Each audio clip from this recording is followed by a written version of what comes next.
Good morning. Let's call to order the Towing and Storage Advisory Board meeting. I want to welcome everybody in the audience and those listening online. First off, we're going to do a roll call of our full advisory board. Thank you all for coming. Joanne Messina, present. Jeremy Clark. Here. Thomas Griffin. Present. Kyle Jackson. Present. Amy Milstead. Present. Tasha Mora. Present. Jeanette Rash. Here. James Spears. Here. Jimmy Zuckley. Here. Thank you. Did everybody get a chance to look at the minutes?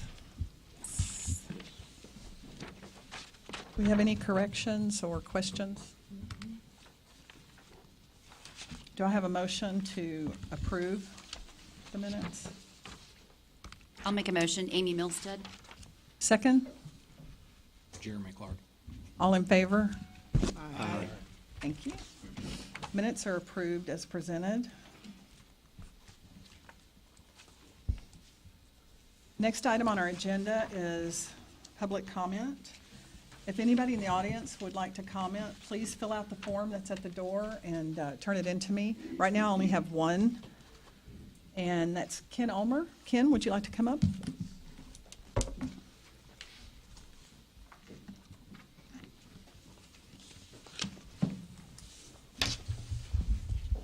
Morning, members of the Advisory Board, TDLR.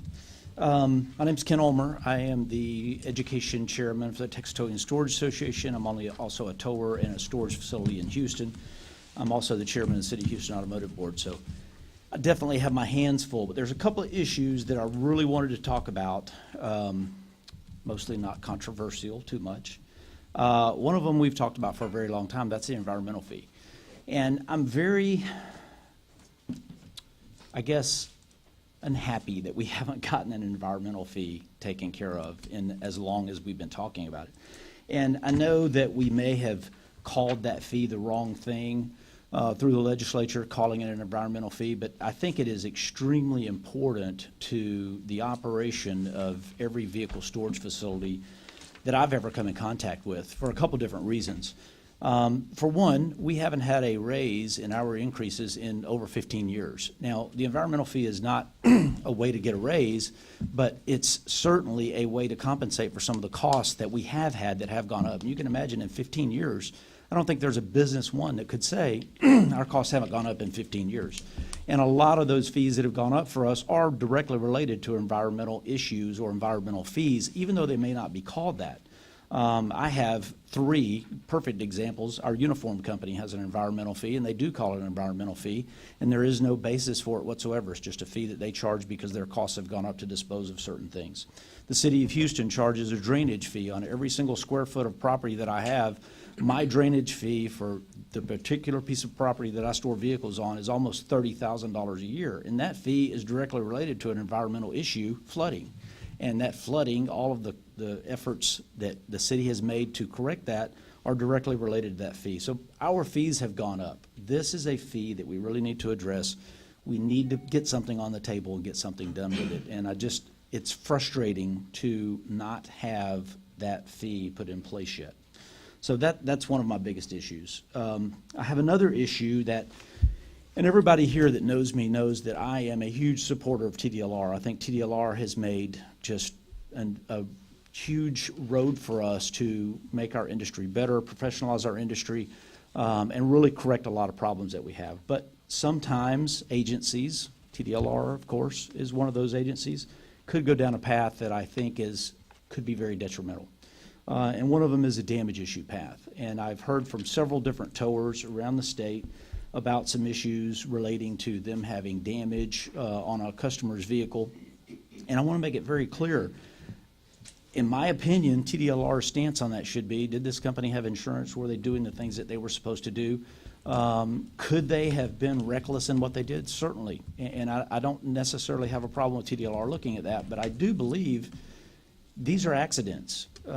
As a company that tows a lot of vehicles, I can tell you there are a lot of working parts in towing a vehicle, in tow trucks, in drivers, in scenarios that you get involved with vehicles. I haven't had this concern with TDLR yet, but I certainly see that that could happen in the future. It's very hard to roll up to a car that's hanging halfway over a guardrail that has virtually no damage, and this happens very frequently, and get that car off that guardrail without causing any damage. This is a big issue, and I just want to make sure TDLR goes down the right path. I'm certainly not saying that they haven't as of yet, but I just want to make sure that they look at this in a way that really doesn't muddy the waters. The other place is TDLR has kind of taken a stance of a limited scope of towing on private property type issues. And on this, I've actually got 3 different positions on it. I'm a tower, I'm a vehicle storage facility, and I'm also a property owner.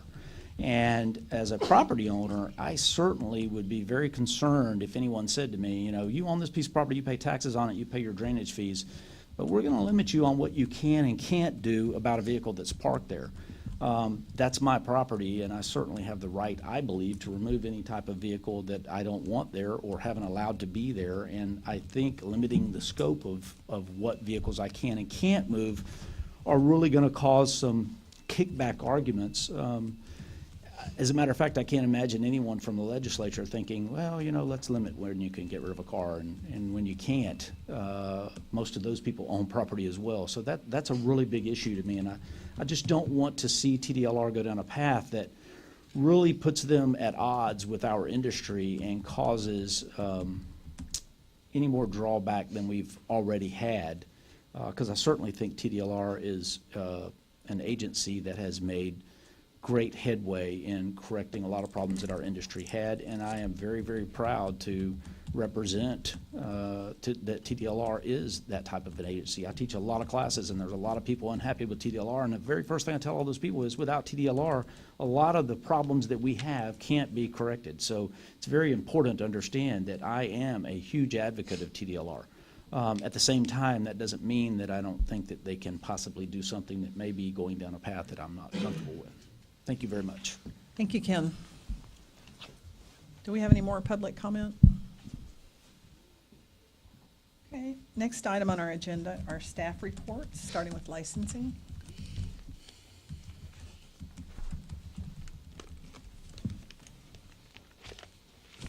Good morning, board members. Good morning. My name's Laura Hernandez with the Licensing Department. Excuse me, I submitted our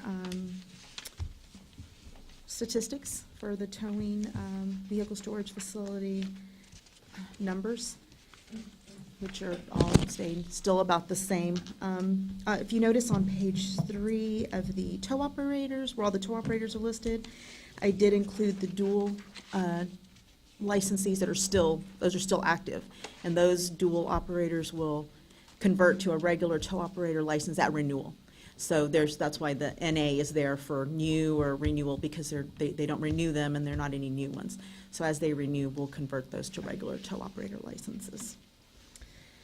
Due to the agency recalibration, we did get additional 2 staff members on our team. So we have our last hire will start on the 16th of this month. And so our team will be fully staffed at that point to continue with these applications and renewals and forms.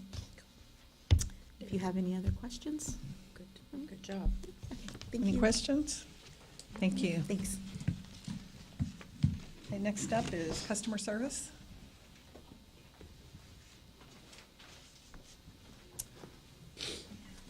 Good morning, board members and Good chair. morning. My name is Trey Seals, and I'm the director of the Customer Service Division. And we'll be giving our report for the first time to the Towing Advisory Yeah, Board. welcome. We've been Glad you're here. Thank you. We've been here. We've been behind the scenes. We've been that duck on the surface of the water, really cool and calm, but like kicking to make sure we take care of your customers. So, just to quickly introduce us, we are a team of 52 individuals, hardworking, passionate individuals about service. And with those 52 people, we receive approximately 2,000 calls per day and about 400 emails per day. So let that sink in for a second there. Over the last fiscal year, we had 500,000 contacts in total. So we do a lot for the agency and for your industry as well. We're located downtown in our EOT headquarters, And we currently assist in 5 languages. And of course, English, Spanish, and Vietnamese are the primary. And then we do have Mandarin speaker and Korean speakers.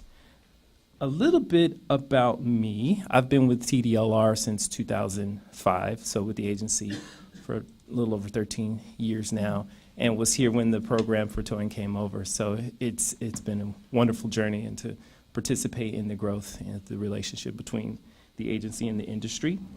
The last thing I'll go over is our stats from the beginning of the fiscal year till now.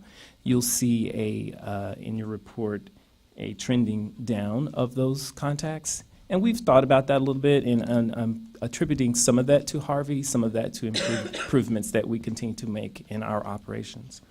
But our goal as a division is to be there, to stand in the gap for customers, to get information to customers, to other areas within the agency, to our regulatory program management team, and to just facilitate the exchange of communication and getting those licenses processed and get those customers assisted with whatever their goal is towards licensure. So I am happy to entertain any questions if you have them. It's very nice to meet you Madam Chair, I today. have a question. Sure. In September, do you know if they were looking for their cars? Is that why they were calling? We're working on something, Tom and I, help people find cars. We're just curious if that was why you had so many calls. Well, from the customer standpoint, I'm not sure that we can attribute a large majority of those calls to that particular group, but there were some special things that we did to address the Harvey situation that did increase calls across the board for all industries. So you think they were calls about trying to find their car, you think? I could look don't back know? and see, but I Could you? don't think that I have any information okay. to That's tie it specifically to that. It just seems that logical, reason. that's probably a big part of what it was. I will ask. I will ask my staff, and we'll take Thank a look you. at that. Thank you. Appreciate it, thank you. I have a question, Trey. Out of your 52 folks, how are y'all organized? I know you have to support multiple industries. We but do. Do you have them organized? We do. Can you explain that? Sure. That'd be- So it changes as we adapt and respond to the Yeah. current situation. We previously were specialized into teams, and as things picked up over the last year with the new programs and Harvey, and we split into 2 groups. One is focused on engagement, we call that, and that is interacting with customers quickly, getting that information. And then if they can get that answer, getting that answer to the customer either by email or over the phone directly, or directing them to our website. And then we have a second team we call our resolution team. They are tasked with doing whatever is necessary and reaching out to whomever necessary to clear up any questions or concerns from licensees and customers. Okay, so you do have, your whole staff addresses every industry that you regulate right Yes, now? yes. Okay, Yes. okay, Yes. very good. All right. Anybody else have questions for Trey? We'll think of some more next time you're here. You know what? You make a very good point. I want to, charge it to my head, not my heart. I want to introduce my manager, Misty Maldonado de Leon. Hi, Misty. And she will be reporting on our behalf Very in future good. meetings, should I not be able to Very attend good. for We're conflict glad y'all reasons. showed up finally. I mean, I don't know why they kept y'all hidden so long. We were behind the scenes trying to make sure we get the job done, and then finally someone, you know what, customer service needs to tell their story. So we Very are good. glad to be here. Good deal. Thank you very much. Thank you. Next up, we have Field Inspections Division. I think you have a new name?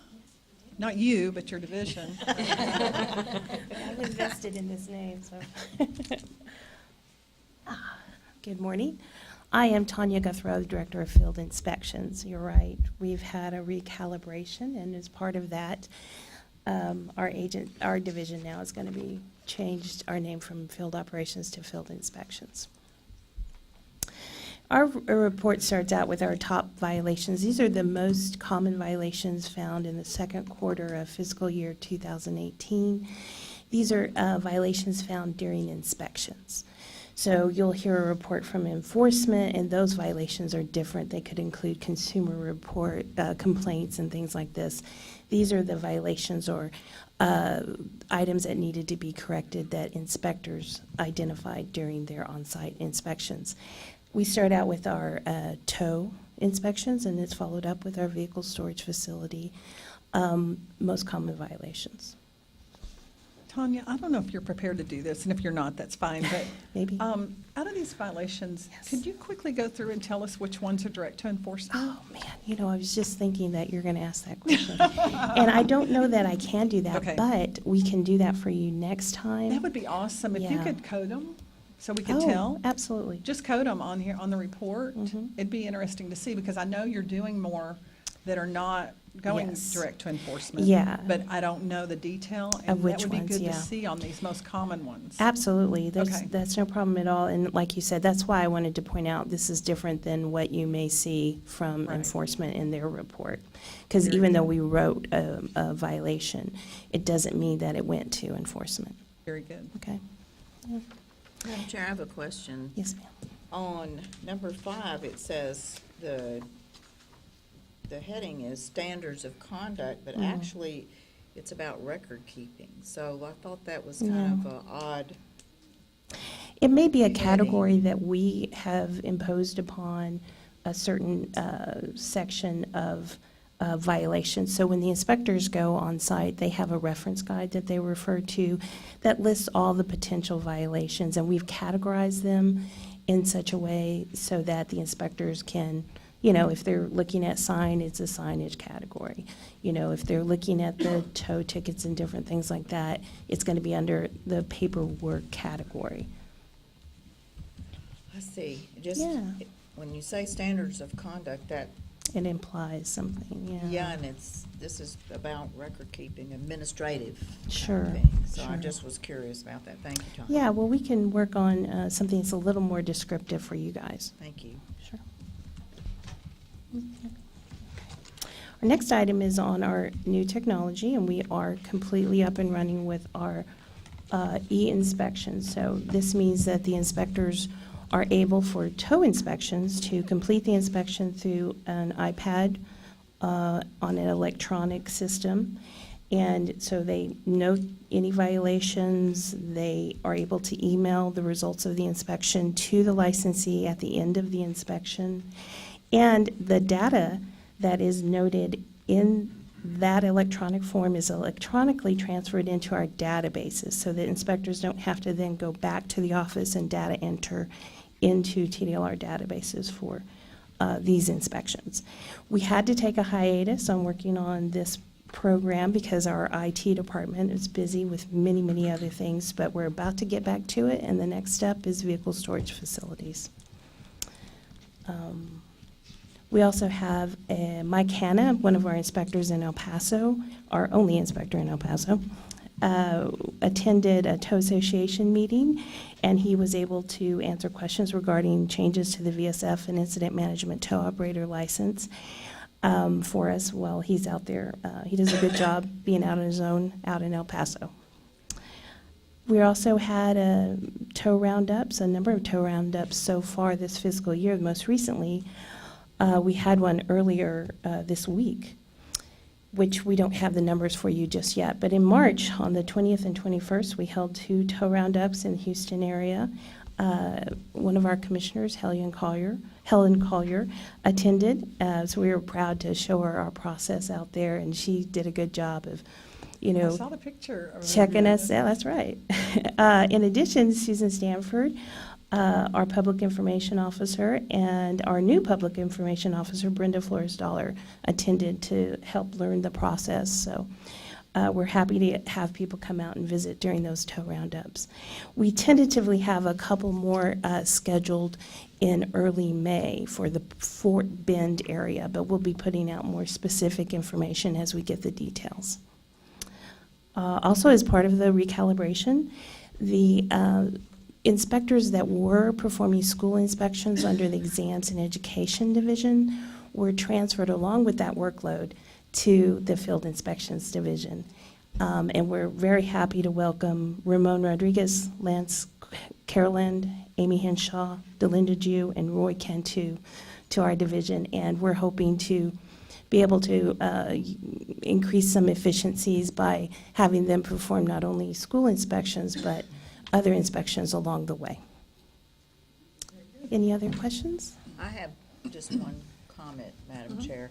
Yes. On vehicle storage facilities, most common violations, 5 are signs. I Yeah. mean, will we ever, 5 of the 11 are signs. Yes. I mean, everybody needs to check their signs. I mean, it's just like a, We have worked extensively with our enforcement division to make sure that we are not being overly, what do I want to say, persnickety about the signs, and making sure that the inspectors are looking to make sure it's legible and that it actually makes sense to folks and not just a matter of like measuring exactly the lettering size. So I think it's an ongoing problem. It's like, we said though, some of these may not be going to our enforcement division. They may be things that are easily We can't even corrected. blame it on changes, because we haven't made any changes. no, it's, in we thought forever, it'd be so better I and don't Yeah. know.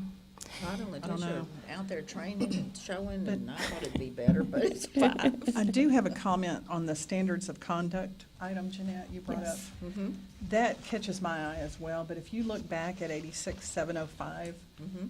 that is specifically required. That's not just one pulled out for conduct. It's specifically stated in there, you have to keep these records. It just doesn't seem like it belongs there.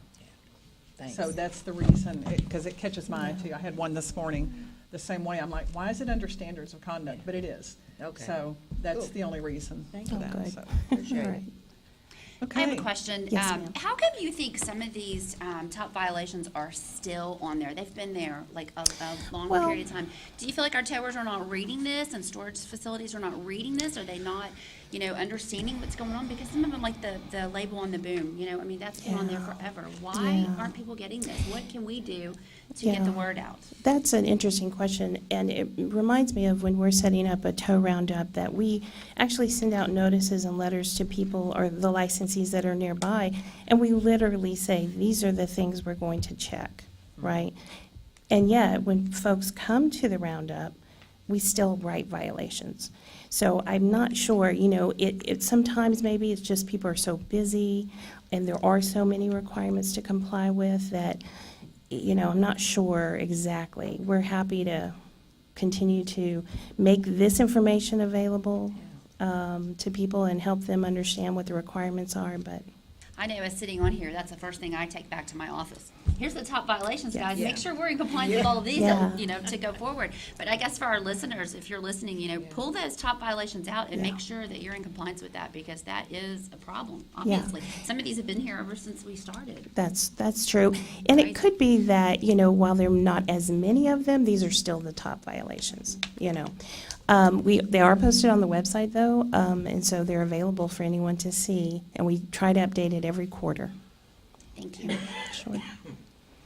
I do have one question. Being a new member on the board, what is a tow truck roundup? What's the main emphasis? I'm sorry, we speak in, Great question. acronyms in our own particular language. What we decided was, the towers, a lot of them are sole proprietors, and it's just one licensee, and they have a tow truck, and so we would try to go to their place of business, which was often their home, and inspect them, but they were always out towing. So what we decided was that was incredibly inefficient and costly. And what we do now is set up a designated area. We notify people around that area, licensees around that area, to say, hey, come get your inspection done at this location at this time. We even give a little bit of a heads up as to, this is what we're going to look at as part of an inspection. It's not a secret. And so it's a cost-saving measure to make it more efficient for the agency and more convenient for the tow companies. Okay, thank you. Yeah. I have a question. It's really helpful to see the actual numbers, and so when I'm looking at the violations, I'm kind of piggybacking on Amy's question. If there are this many violations, is it possible to have a number, like how many Sure. DSFs or how many tow companies of the total number are having these violations? 'Cause Yeah. it'd be a difference of 150 of the 200 VSFs are in violation rather than 10 Sure. of the 200. Sure. Well, and what it's not going to be an apples to apples comparison. We've pulled out these most common violations for a quarter of the fiscal year, and then on your statistics, you're going to see it monthly, and then you will see quarterly how many tow inspections we did. So there, you would be able to compare, but I want you to be a little bit careful when you look across that. We could include the number of violations Would for that that help? period I of think just the time. number. Sure. Yeah, that would be. Yeah. that'd be This is how we interesting. designate if it's the top or the, the second, that kind of thing. I think that would be helpful. Yeah, no problem.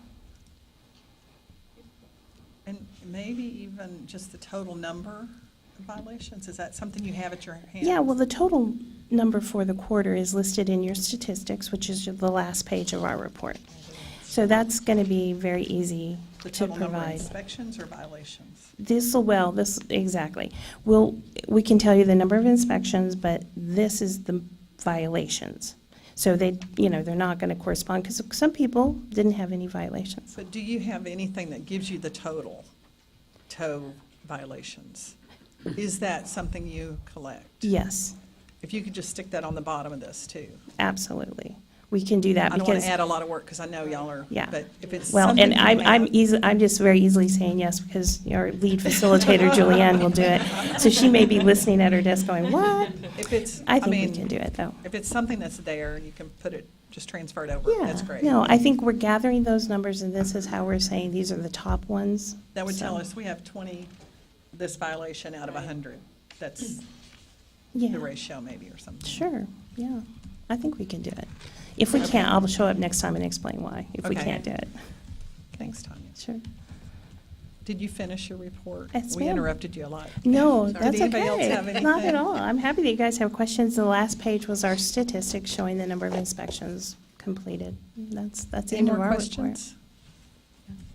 Anybody else? Thank you very much. You're welcome. Madam Chair, Carla Yes, James, ma'am. TDLR. Trey's ready to come back and answer that question for you if you have a Oh, moment. great. Come on up.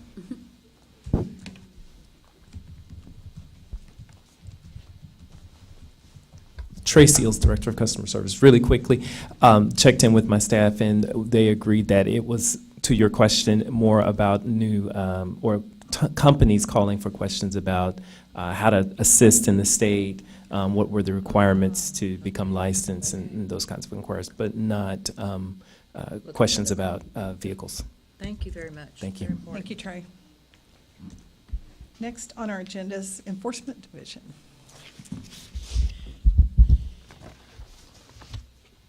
Mrs. Messina, members of the board, good morning. My name is Michael Shirk. I'm one of the prosecutors on the TOW VSF team. What I was going to do this morning is go over some of the illustrative cases that we've prosecuted, as well as some interesting statistics, and then after that, if you have any questions, I'm happy to try to answer them. I believe you have in front of you a document called Case Highlights. I'm just going to run through that without trying to read from it. The first case involves a revocation of a license for failure to pay an administrative penalty, which had been earlier assessed against the licensee.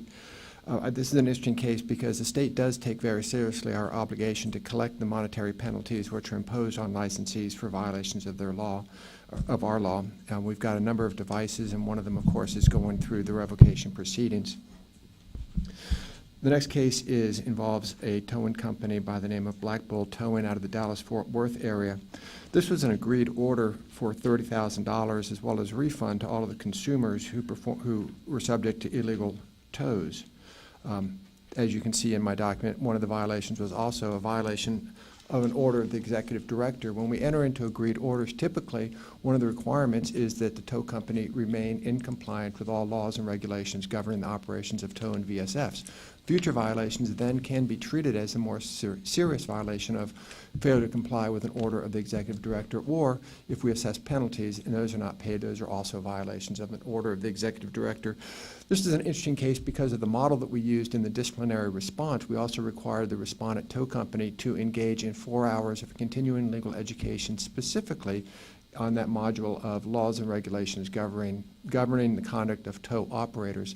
The department was able to show some creativity, and we're going to send one of our investigators, David Cothenruther, up to Dallas-Fort Worth and provide a training for probably about 30 tow operators, which is, I just think is a wonderful, and it shows the flexibility of the department in being able to teach as well as enforce the laws. The next case involves a vehicle storage facility by the name of Sure Storage, and this was an agreed order for $19,000, $250 for numerous violations, including requirement of that cash be paid for the release of a vehicle, failing to notify law enforcement within 2 hours after accepting the vehicle for storage, and a couple of other that I'm not going to bother to read into the record right now. It's on your report. That penalty is being paid timely through an agreed payment plan, which is something we're always willing to work out with our licensees, is payment plans without interest. The following case is David Brown. This is just an interesting case, though we in the tow team don't handle these cases. Our criminal history attorneys do these. It involves the ability of any of our licensees, including tow operators, VSF operators, to get a preliminary determination by the department whether or not a criminal history prohibits them from holding a license under our statutes. So this allows somebody who may have a criminal history to write to us, give us information about the background, and we can say, based on the nature, character, and quality of those violations, you probably are or are not eligible for a license, and that saves somebody from going through the application process and being disqualified.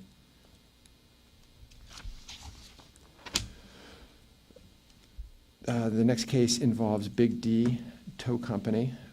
Again, this was a default order assessing an administrative penalty of $9,000 for towing a vehicle and not being able to account for its whereabouts, operating without liability insurance, and employing an unlicensed person. And you know what's sometimes frustrating about these cases is our limited scope of enforcement authority. You know that if somebody tows a car and they can't account for where it is, you think there's something larger at issue there. But we've been able to. Yes, definitely. But we're really happy with the relationships we've built with local law enforcement throughout the state to maybe then pick up or feed us information in those kind of cases. And then finally, the last one involves Roberto C. Gonzalez, DBA Bobby's Towing. Again, this is a default order for $6,000 for operating an unlicensed towing company and performing tows without a towing company, without a tow operator's license. So those are sort of the run-of-the-mill enforcement cases that we have. What I'll run with you through now is the key statistics. Again, they're in front of you. One of the interesting things about the cases open and cases resolved is that we finally are closing cases faster than we're receiving Yes, them. You're on the right end of that. We're on That's the good. right end. And I think that has to do with a lot of different factors, not the least of which is the decrease in direct-to-enforcement kind of cases that come to us. And also, we do have a full tow team now. We've got 3 attorneys who are working just tow VSF. I think, Michael, you should repeat that and read the numbers. Oh, okay, sure. The How number many of, you opened and closed for tow and VSF, because that is very good news to. the number of cases that were opened were 654. The number of cases resolved were 797. The number of cases opened for vehicle storage facilities was 181. The number of cases resolved was 270. That's good news. We think so, and we feel good about bringing that news to you. As you can see, the number of agreed orders has increased slightly. Again, that's a mechanism we're trying to make the best of, is a cooperative resolution of cases by agreement rather than the time-consuming and also oftentimes adversarial process of going to SOA. In the area of penalties, the numbers speak for themselves. In tow, we assessed penalties of $172,000. We collected $39,000. In the area of VSF, we assessed penalties of $89,000, and we collected $42,000. And can you remind me again the time period? It's February through fiscal year. When's the fiscal year end? What is that, September 30th? October 1st. So that's just February through, October 1st. we haven't gotten there yet, so. That's Well, these are- February and March. Right, this is just for 2 months? the 2 months that we've been keeping these stats. That's a lot. Well, we've had, you mean that the sum we've collected is a lot? No, assessed. We've had some pretty big cases coming down the road. That's almost $300,000 assessed in 2 months. Well, For tow and VSF. one of the side shoots of not having all the smaller cases, the height of the sign, whether or not a tow ticket has got the license number of the driver on it, means that we are sinking our teeth into the bigger, more complex, more far-ranging cases. Madam Chair, something that may be of benefit on this, having previously been a government employee, it may be misread, and I may be misreading it as well, but it's saying through February for the fiscal year of 18, which should be September of 2017 through February of 18. You're right. You're right. You're exactly right. That's Thank not you, 2 Mr. months. Clark. Yeah, thank you, because I'm like, that can't be right. Okay. So that would be September, October, November, December, January, February. 6 months. That's much better. But I will reinforce that our ability to go for the more complex cases has been increased by fewer direct to enforcement on sort of the marginal violations. Okay, finally, we have the average penalty, fiscal year 2018, $2,900 for tow, $2,500 for VSF. The numbers for unlicensed penalties are $2,900 license activity, $2,922 for the tows. License activity was $2,580 for VSFs. Licensed and unlicensed was $1,950. Madam Chair, I have a question. Yes, Jeanette. Jeanette Rash. Michael, the average for TDLR versus tow and VSF, it's over 1,000 more, well over 1,000. Is that because you're focusing on the more egregious complaints? Or is that why that, the average for TDLR is 1,701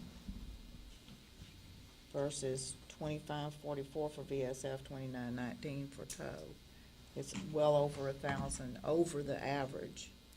Is Compared that to what why? other programs in TDLR Yes. are assessing for penalties. Yes. And unfortunately, I can't speak to that. I don't know what the prosecutors are doing in, let's say, dog breeding or electric or massage therapy, but I know. But Charlotte Melder, I think, will know. Thank you, Charlotte. Hello, Charlotte Melder. Every single program at TDLR has its own enforcement plan. Okay. And the enforcement plan is set by the advisory board and approved by the commission. Okay. And several of our other programs, such as cosmetology, their enforcement plan, which sets out the penalty amounts, is lower than what is set out in the tow. Okay. And we get thousands and thousands and thousands of cosmetology cases, et cetera. So that could account for the difference in the amounts. Okay. Thank you very much. Mhm. Good to know.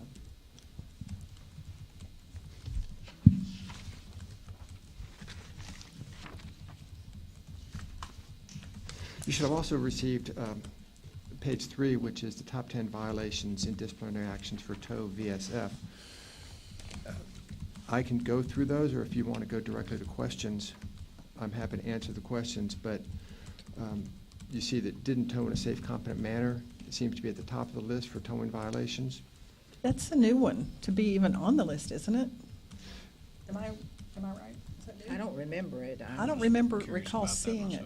Can you give us some examples of some of those cases? Yes. Well, first, it's not, as long as I've been here, which I think about 4 years, a little bit more than 4 years, there's always been a rule that a tow operator and a tow company must tow in a safe and competent manner under the circumstances of the towing situation. So it's not a new rule. I think one of the big sources is local ordinances. For instance, Houston, San Antonio, Conroe, I believe, have got requirements that, for instance, there must be chains used, or that there must be fire extinguishers, or that lights must be put on the car. We don't have specific instructions on how to perform a tow. We just say that it has to be safe and competent. So if there's a failure to comply with a local ordinance, oftentimes that will be the source of a complaint, if in fact it's deemed to put public safety into imminent jeopardy or harm. The other area I think where maybe we're giving a little more inquiry into this arena is that in the first instance, we definitely believe this is an issue for insurance companies to be taking up if a vehicle is injured, because it is. Towing is a big operation. It's classified as ultra hazardous, and so if a car gets nicked, banged, or injured through just reasonable operation. But you know, there's not one licensing authority, whether it's the State Bar of Texas or cosmetology, that if a license holder doesn't perform at a reasonably competent level, seen within the profession, that they won't have disciplinary action taken against them. So we evaluate the facts to determine if injury to a vehicle was more than just negligence, if it was such a failure to use the care and caution that would be expected under the circumstances, that it was incompetent or recklessly, the tow was recklessly performed, we will prosecute for the tow operator's failure to tow in a safe and competent manner. Right, and we understand it's not a new requirement, it's just we've never seen it as a violation. So what has changed that, have y'all changed what you're looking at, or you just found something new to look at? Or, I mean, we know it's always been there, but we've never seen it. It's the #1 violation now. Right, that right, and that brings- surprised me also. That catches our attention when you have something new that rises to the top that you've never seen even on the list. I know in my personal referral of cases to me, I'm getting more from San Antonio Police, that a tow operation has been done without compliance with their local ordinance. I know also our investigators are providing more information as to the significance and manner of the injury. We get a lot of complaints. People say my car was towed, plus they ripped off the muffler, they stole my tires, and the windshield was cracked, and it's making funny noises. We can't do anything about that unless there's information to support that those damages came directly out of the tow. I think we're getting more investigative backup material showing that there's a nexus between the tow and those injuries. But I'll be real honest with you, we do see a lot of cases where people are alleging a tow happened, and then their wheel squeaks. And unless we've got evidence, we don't take them forward. So I think it's the combination of referrals from local law enforcement as well as more investigative attention to what the cause of the damage was. Madam Chair, Yes, go ahead. Michael, this will eat your lunch. You will spend, you already see it's already popped up. You know, the department's job is to protect the public, there's no question about that. You mandate that we have insurance, and That's that right. we cover those kind of damages. And so, not only will it hurt you, it's gonna hurt towers, because we're already being charged tremendously by insurance companies. Every time, just for your knowledge, every time a claim is made, whether it's our fault or not, the insurance companies count it against us. I understand. And they raise our rates by how many claims we get. So it's incumbent on us that we try to keep that number down. Nearly, I don't know anybody that doesn't have at least 5,000 deductible. So most of these claims are gonna fall within that perimeter, and we're gonna do everything we can to satisfy the public. And I will tell you what, my company specifically, sometimes we'll pay for something we know we did not do, because we know we pay the price if they go to the insurance company over it. But the thing is we have people walk up every day, and all of us, I'm sure that's in towing will tell you, and the people, before they even look at their car, say, you damaged my car. Before they even go out and look. Or they look at it for the first time in 5 years That's after right. you tow it. That was my And next all the statement. damage that was already there, it's our fault. Because we they towed don't the ever car. look at their car until it's towed. I mean, so this is not a good situation for us. in This the is very long run. alarming to me And as well. For the because of department, because Yeah. I'm gonna tell you what, you don't have enough hours in the day to deal with, like you said, my wheel is squeaking now. You know, my bumper is scratched. You know, you damaged my windshield. Well, really, I mean, we don't tow it by the windshield. Nothing we're doing, don't have anything to do with the windshield. I mean, seriously, so it's a big battle for us, already, and this will just majorly complicate the situation. And actually will hurt us with the insurance. And I will tell you what, the insurance has put people out of business lately in Houston. The rates are so high. All over. The other thing is we're dealing with distracted drivers on the, and until technology catches up, we're getting hit on a regular basis on the roadway. So our claims are going up because of that. And I will tell you, I don't know about y'all, but like 9 times out of 10, they don't even have insurance. If they have insurance, it doesn't cover the damage they done to my truck, because they got $20,000, and my truck costs $80,000. Why So don't we, we're- we've got this on the agenda later. Why don't we finish the Okay, enforcement sorry. report and, Okay. Well, I just was continue shocked. it, I yeah. mean, shocked. Yeah, it is It's interesting. I'm shocking, happy it's to have this- scary. It's very I'm happy to have this scary. conversation now, and Ms. Rash and Ms. Messina, I don't disagree with anything you're saying. I would say that 15% of my closing letters say TDLR has no jurisdiction over injury to vehicles. We don't prosecute based on mere negligence. We will look towards recklessness or some sort of higher standard than Good. that, because insurance is definitely the first step to go. And this is one reason we do take seriously the obligation to carry insurance, but also more Yeah. importantly, to give insurance information out when a vehicle owner or operator asks for it. So it's a difficult arena, and I think that we're trying to be as prudent, because you're right, Ms. Rashford, what you said about eating my lunch. I guarantee you. Just saying. Yeah. Madam Chair, I have a question Okay. directed Jeremy? more so to this. Jeremy Clark. I do a lot of work on consulting for insurance companies and civil litigation. My question would be is if a person comes with a complaint of gross negligence and you accept that, and your process, as you've just showed through your statistics, your case investigations are moving in a more productive and expeditious manner. You know, if they do file a complaint with the insurance or file a claim with the insurance company, it goes to litigation. What are the chances are that your investigation on it could be completed and your action be taken slightly prior to that going to a civil trial and a jury of their peers deeming it no negligence or gross negligence on their part?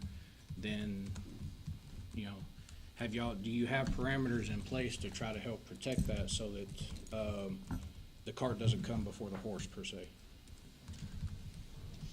We do not have any rules governing differential treatment of cases because there may be litigation anticipated or actually in the works. We take the cases on the merits and pursue them under our standard operating procedures. So based on that, you could very easily take action against a license holder before that case goes to civil trial. And if they're found innocent or not liable during that civil trial, then what happens? Are they still responsible to pay their penalty to TDLR? Yes, if that's been the agreed order, that's been the finding of the commission. You have to remember that the prosecutorial mode in administrative hearings or administrative actions is different than civil litigation.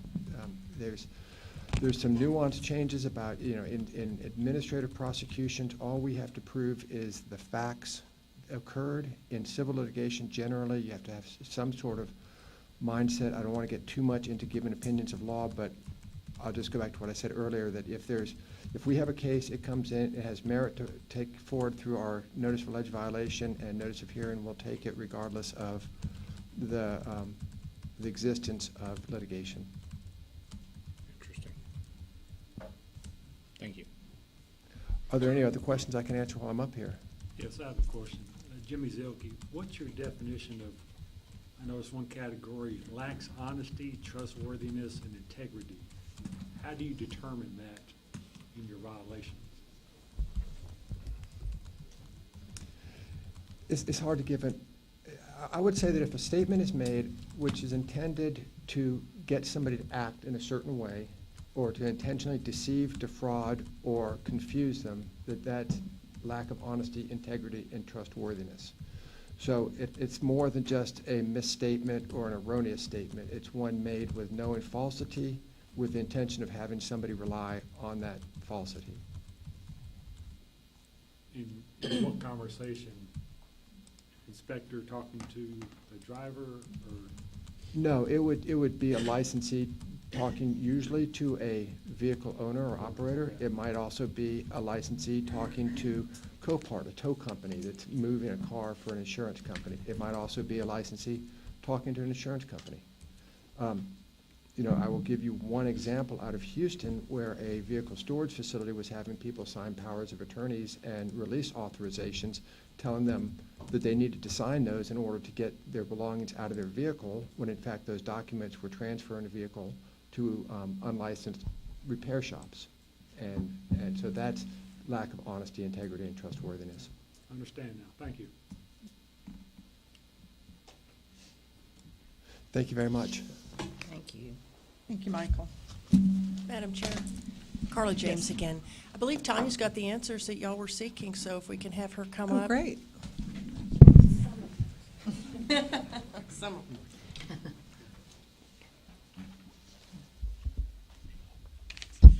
This is Tanya Guthrow, Director of Field Inspections, and Tamala is handing out a revised list of the most common violations for towing and VSF. So on either side, you'll see the towing and VSF. And what I wanted to point out, what we have for you right now, are the total number of violations for that, the second quarter of fiscal year 2018. For instance, if you look at the vehicle storage facility side, you'll see for storage lot signs, the violations there are 20 for that quarter. So we don't have our total number of violations for all the potential violations. You see we stop at number 10 here with storage lot surface. There are 5 of those that were written. There could be a number of one of this, one of that, 2 of this. You know, we just didn't include it in our most common violations. Very good. So this is for the same time period, the 6 months. That is correct, and it's for Okay. tow and VSF. Thank you so You're much. very welcome. Or tell whoever did this, thank you. Yes, special thank you to Julianne Crocker. She did a great job. Thank you. Thank you.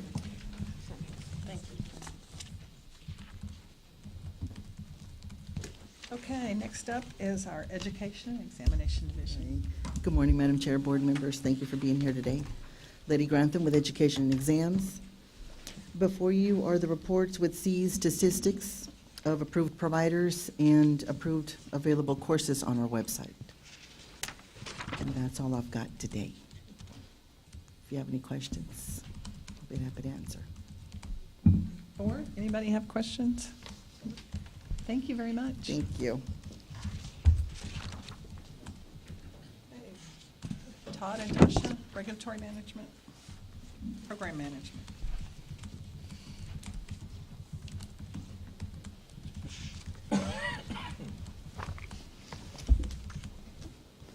Good morning. I'm Todd Forrester, and we are no longer with compliance. We are now regulatory program management. It's more words to say. RPM. Revolutions per minute. We have been busy with a lot of the work groups and stuff like that. Also, a lot of stuff behind the scenes. Regulatory program management's actually probably a little better title because it's a lot of what we do, coordination. And we all know about the trainings that we've done throughout the state. We are looking at a way to do a web-based training. It's a lot of information, and so right now I'm trying to find the best way to get it to people and possibly incorporating webinars because the interaction between the industry and us is I feel like a vital part of that. Being able to answer their questions instead of just, go watch this video. So it's finding a platform to get it all on and getting everything there. I think for the webinars, it'll more than likely be shorter than the whole thing, give a series of shorter ones, just so people can retain as much information as they need. We're open to any suggestions y'all may have. Right now, it's probably looking like it's going to be a PowerPoint. But again, we're open to suggestions on better ways to do that.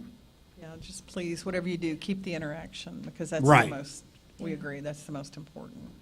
And we learn a lot from the industry, and they can get their specific questions answered. I feel like it helps everybody. Yeah, and if you could keep a few in-person ones. Oh, absolutely. Scheduled too, those are the best. Absolutely. But I understand you can't Right. be traveling all over. You know, it's hard for some people in rural areas to come to the trainings. Yeah. There may not be enough people in that area Yeah, to justify going there, which is okay, but they, you know, we still want to get this information to them somehow. yeah, I like shortening it too, where they can, take a couple hours out of their day. Right. And it's not a whole day or 4 hours, but they might be able to do the 2-hour webinar, so. Right. And now Latasha, internal. Good morning. I'm Natasha Poland with the newly calibrated regulatory management. Yeah. Well, today I'm going to be talking about our internal efforts. On January 10th, Todd and I conducted a training with the Enforcement Division, 3 new attorneys. The training covered the background of towing and VSF correction program. And as well, we continue to train on issues related to towing with all of the TDLR staff. That's all Does I that mean have Michael's today. getting some help? If he needs 3 more it. attorneys? Yeah. 2? 3 new attorneys in enforcement. So, yeah, do you have any questions for me? Board, anybody? Madam Chair, I just want to say y'all are doing a wonderful job. I think it's impacted the top 10 considerably because you're able to focus on them and help people get in compliance. Now, if we could just deal with them signs. I know. I know, we don't get any questions about And we have signs. samples. Yeah, we have sample signs and everything. I don't know what else we can do at this point. I don't know what to do. It's hard. It's complicated. But once you get it, it doesn't, we've been really good about not changing it. Yeah. I mean, Really? Yeah. 'Cause that was for a part of while, the we were problem. changing every year, but now, I don't know. We just need to do some outreach, I guess, here with our internal. And, you know, looking at the top violations, you know, I don't know that we don't coordinate with field ops and maybe send something out, you know, address these problems, something like that. And we're willing to you know, do whatever we can to help. And you'll even look at them if they send you pictures, right? Absolutely. Yeah. So maybe that's what we need to Yeah. encourage is, Yeah. Everybody, go out and take a picture of your signs and send them to Todd and Tasha. Right. And, you Not know, everybody. Or here's a checklist, check your signs. Yeah. And if you're not Absolutely. comfortable, send them in. And, Yeah. yeah, okay. Madam Chairperson, I think it's important to see that we received the numbers for these top 10 violations. I don't know where Tanya went. There you go. Because when you get the full number of how many inspections that was and then divide that by those violations, you're gonna get a percent of those that really hit those violations. Where I'm going with that is there's obviously concern is what else can we do? What else needs to be done? But if we look at the actual percentage of those VSFs that had their inspections, that had that violation, we have to decide where to send our efforts into and our energy into, right? And so being able to see a percentage of the VSFs that were inspected, and that's a top violation, that is this percent of that VSF number. So that decisions can be made, because clearly we can't spread and ask for everyone to spread themselves thin across the board, but it's concerning to see 1, 2, and up to 10 as the top violations, but getting a perspective of what's the percent of VSFs or tow companies that reflects is important to know when deciding, do we need to do more outreach? How grand is the problem? Okay, thank you. Anybody else? All right. Thank you. Thank Y'all you. are dismissed. To executive office. My turn. Carla James, TDLR. Good morning. Thank you again for your service to the state of Texas. We can't say that enough. You'll hear it over and over again. But your service to the rest of us 25 million Texans for the high paycheck you're getting is very much appreciated. I wanted to take a moment to introduce one of our new commissioners who has joined us this morning, Dr. Gary Wesson. Welcome, Dr. Wesson. And allow him to say whatever he would like to say if he so chooses. Oh, I'm usually short. I'm the newbie, so I decided what I wanted to try and do is to attend as many advisory board meetings and just kind of get a feel for how it's going. And thank you for your service on making all of this happen and staying on top of it. Thank you for coming, because it's very important to us as towers that the commissioners understand some of our issues, and it's a great way, just sit and listen, and we invite you to listen online too, if you can't be here, because it's, there's a different side sitting out of the industry and in the industry. So we really appreciate your time and being here today, and welcome to TDLR. Yes, very glad to have you here. So, a couple of things we want to update you on. I think you've been hearing about the calibration over and over from our staff during the reports. We sat back a couple of months ago and said, okay, we've taken in 13 programs over the last couple of years, adding a couple of new programs that have never been licensed before in this state. And as part of looking at that, determined we needed to do a little bit of tweaking to the way the agency is structured to make sure we are accommodating for what's in front of us, but also preparing for what's coming. Each legislative session, there's always discussion about, are more programs going to be moved to TDLR? And so in thinking about that and getting ready for the 86th legislative session, it was important to us to get ready for that and make sure that we're prepared to do what we need to now and head into the future. So to accommodate for that, we made some tweaks, one of them being change of the name from compliance to regulatory program management. I think Brian, our executive director, gets a big kick out about talking about vehicles and RPMs. So you'll hear him do that when he comes to your next meeting, I'm pretty sure. But it wasn't a major shift in our agency. Again, just some slight shifts to allow the movement of staff where we thought there was going to be a heavier need than has been in the past.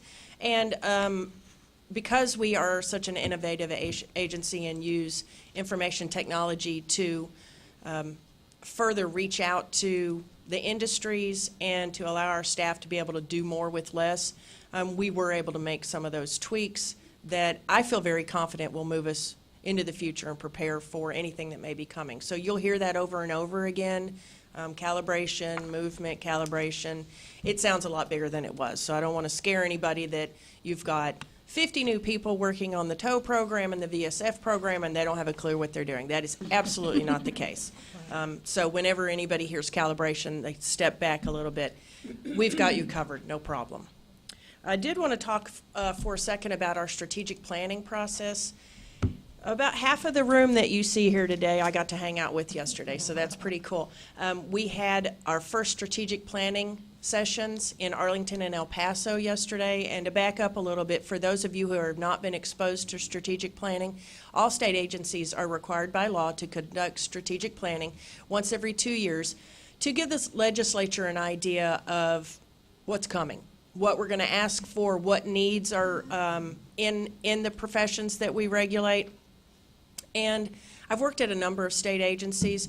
Generally speaking, they're a bit different than the way TDLR does it. A lot of state agencies will take their internal information and update their documents and submit them. We are so involved with 800,000 licensees across the state, and for those of you who were with me yesterday, please bear with me as I say the exact same thing. And you all touch 25 million Texans. So it's really important for us to get out there and talk to the groups. So we held 6 sessions in Arlington yesterday and the same amount in El Paso. This next week we're going to McAllen and Houston, and then we'll follow up with one final session in Austin the week after that. And the information that we take down in these sessions is compiled and separated out into buckets that we call it, on things that are legislative changes, things that might be rule changes, and then things that are just process changes. And if you haven't been to one of these, highly encourage you to go. We ask 4 questions, which are, what are we doing well? And it's not total crickets when we ask that, but not, I want to get up and cheer TDLR, but that's not our role. So we ask what we're doing well. The next question that we ask is, if you were king or queen for a day, what would you have us change? We talk about Harvey and how it affected all of Texas and how we can prepare better for the next disaster. We know it's coming. We live in Texas. And then finally, we ask our professions, what do you see happening in the next 5 years in your profession, and what do you see happening in Texas in the next 5 years? A couple of sessions ago, we took in 8,000 comments. If you've been to our website, and those of you who are listening online, please check it out. We have a survey with those same 4 questions that will be open until April 16th. Then we get busy inside of our shop and start digging through these comments, putting them into those buckets, and putting together our strategic plan, which we will give to the legislature. It is so important for us to get input from our professions. I'm a little bit of a different duck in that I'm married to one of our licensees, and both of my in-laws are licensed by this agency. So I kind of get a strategic plan at every dinner that I eat with them. But not all of our staff is exposed to our licensees like that. So we feel like it is a huge issue for us to not go talk to our licensee base. So that's why we come out and visit with you. And we also feel very strongly that the strategic plan that we submit to the legislature is from your voice, not ours. So we have started those. We will continue for the next couple of weeks. Highly encourage you to attend if you can. And then that document that we put together will be out on our website later in the summer. So that's about all that I have to speak to. I'm happy to answer any questions that you all may have. I just want to echo what you said. For everybody listening in the industry, attend one of the sessions if you can in person. If you can't, fill out the survey online because they really read the comments. They really take them to heart. But please make the comments clear where they know what you're talking about. Put down what industry, TOW, VSF, or either one of them so they know which industry. And be specific because they can't read your mind. So make your comments complete. And I did want to mention that there were at least 3 initiatives, legislative initiatives, that came out of the strat sessions last time, and 2 of them passed, where we eliminated the dual license for the VSF. Now the tow operators are licensed to work in a VSF without a special license. And we did away with the training license, which was not used. So they do act on these legislatively and in the rules, and sometimes they can just take care of things without waiting. So they do listen, they do read them, and I don't know of any other agencies that actually do that. So take advantage of it and give your input because they read it. They actually read it. So Thank you, Madam Chair. Good input. very good. And Madam thank you Chair. so much for attending yesterday. Oh, We you're appreciate it. Madam Chair, Carl, I'd really like to invite you to come, when you come to Houston, TransStar, because I know y'all see the negative side so much, but come and see what towers can do when we come together. We save people's lives by moving them to a safe location. And it's a very risky thing that we do, but we do. It's the best that we can be, and I wish you could come and see that and see how much we're involved in the transportation in our region. And either Tom or myself would be more than happy to bring you to Houston TransStar to see our operation. Thank you for that invitation. I will definitely pass it on to our staff who are going to Houston next week. I will be in McAllen, so it won't be me. Okay, But cool. we will have a whole slew of folks in Houston next week. Good deal. Very good. I can say, ma'am, that we'll be more than happy to give you a tour of the entire facility to show what Jeanette had said. Houston has a groundbreaking program for clearing vehicles off of freeways. It's now going to be free for citizens now because we got a grant from the Federal Highway Administration. That's fantastic. And I know TxDOT would hope to roll it out statewide. That's fantastic. If you'll keep talking, I may change my mind and come to Houston instead of McAllen. Anybody else? Okay, thank you, Carla. A break, Madam Chair? I was hoping we could get through, we can do a break. We can do a break. Let's break till about 10 after 11. I'm not planning on taking a lunch break unless we get Madam really Chair, did you long-winded. mean 20 after 11? Yes. 1 minute. Oh, I can't see the glare. Yes. Okay, 10 so minutes. 11:20. Let's come back about 11:20. Tough break, 1 minute.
Is Tamara ready for us to start back up?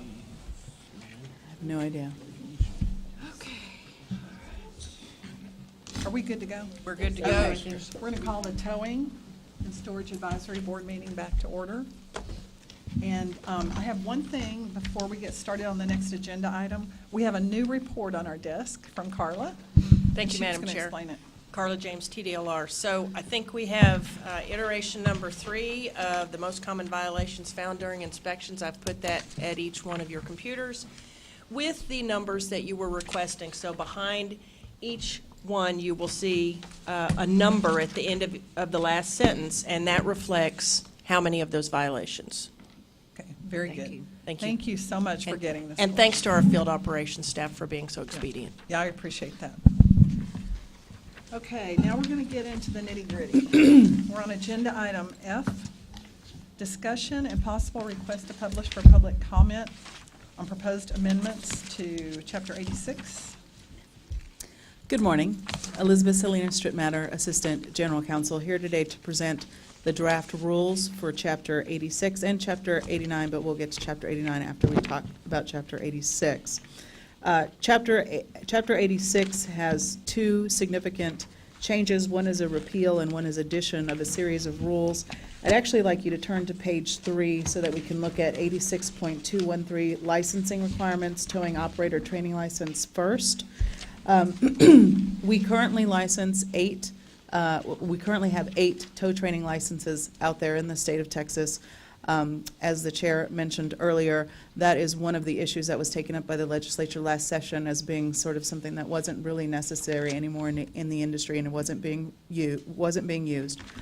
So as a result, the tow training license has gone away, and so the associated rule needs to be repealed. That's 86.213. So when you see the strike-through, for those who are new on the board, the strike-through and the bold just means that that section of the rule in its entirety is going away. I would also like I to... don't know if we have that, Elizabeth. Do you? It's on page 3 of the draft packet. Okay, thank you. I would also like to note that the fees associated with the tow training license were also due to be repealed in this tow packet. If you will recall from the last rules packet, we had tried to propose repeal of 86.213 and the associated fees too early. We're going to bring them back.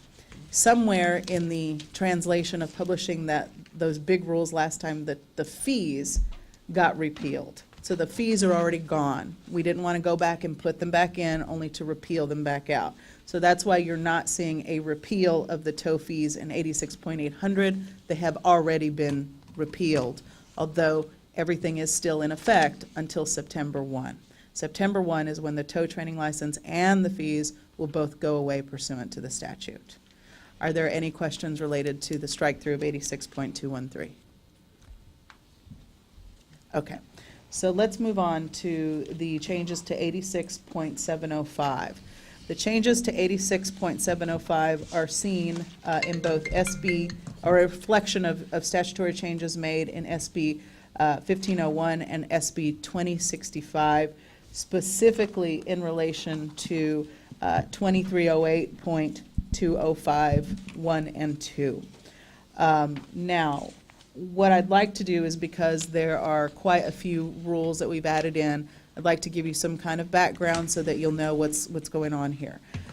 We had originally proposed a set of rules that, after public comment, the board felt were too restrictive and too narrow in their application to solely apartment complexes and the relocation of vehicles that are parked at apartment complexes from one area to another area. So we went back and we looked at what SB 1501 says, and we said, yes, you're correct. SB 1501 does not say that the relocation from one area of a parking facility to another area of a parking facility is relegated solely to apartment complexes. So we agreed to go back and rewrite the rule. We went into a work group, very productive, I think, work group, where we had a series of meetings that allowed us to come to the iteration that you see before you today in 86.705N through Q. Now, what we have done is we have gone back and looked specifically at some of the concerns that were raised the last time, which was the notice requirement being too long. Y'all wanted it cut down. The signage requirements, we went back and looked at that, and we went back and looked at these rules being applicable to all parking facilities, not just apartment complex parking facilities. So with that being said, I'd like you to look at 867050. There is an error in that should actually read relocation from one area of a parking facility to another area on the same parking facility may occur if. That word apartment should not be in there.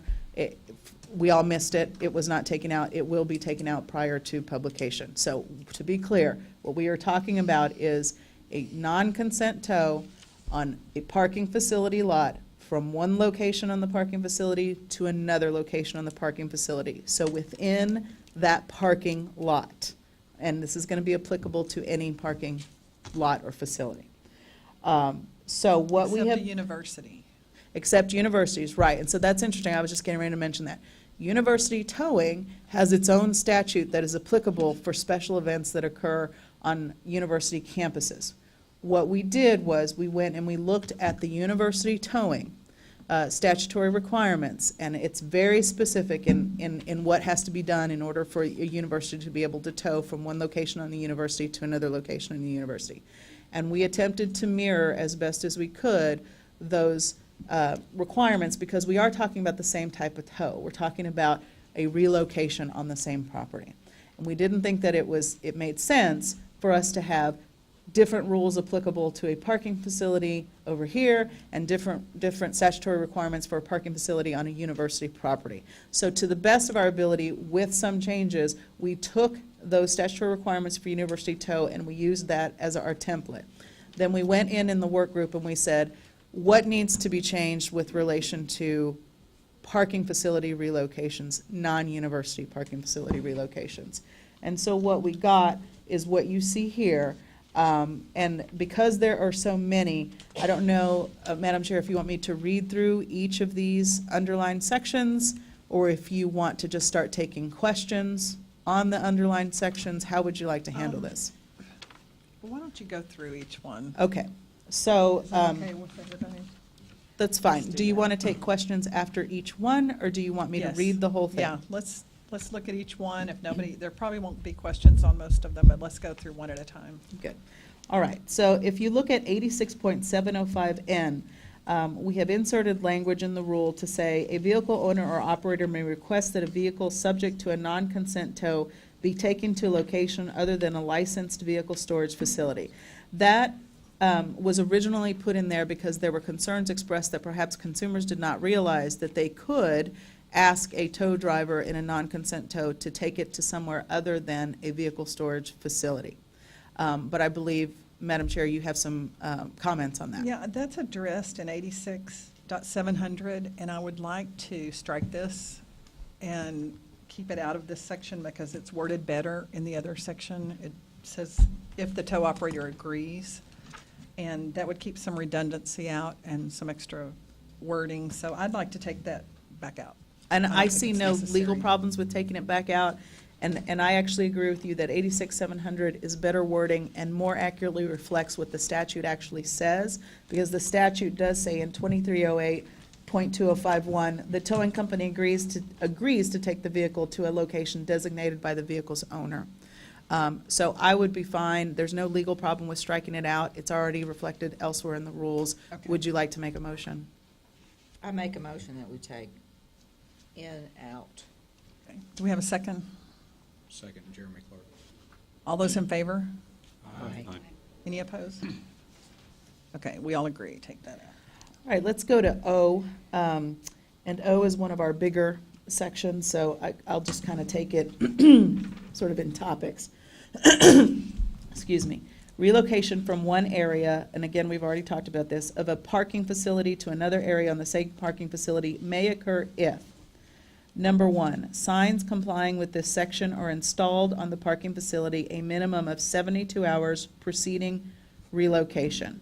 The 72 hours is a concession that we made in the original rules that were proposed last time. I think it was something like 10 days' notice. Everyone said that's way too burdensome. So we agreed in our work group that a minimum of 72 hours preceding location seemed to be doable and acceptable.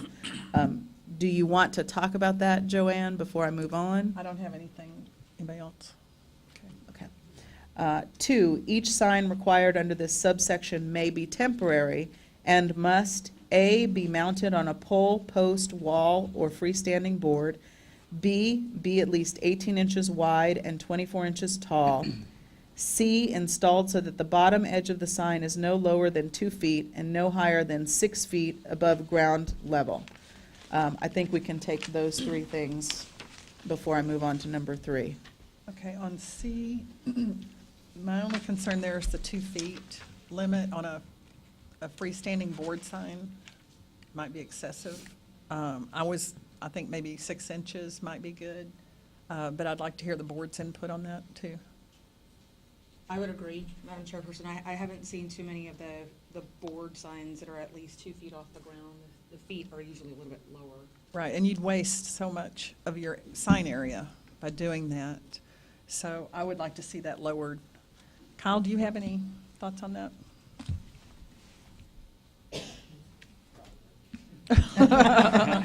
Would you like to share those with us? Sorry, I guess I would have to go do a little more research on it. I mean, when you're talking about 6 inches, are you thinking like sandwich board kind of? Yes, yeah. Well, this would apply to all of the signs. Right, It would but I be, mean- you know, it's any sign, but specifically because of the sandwich board type signs. I think that would probably be all right.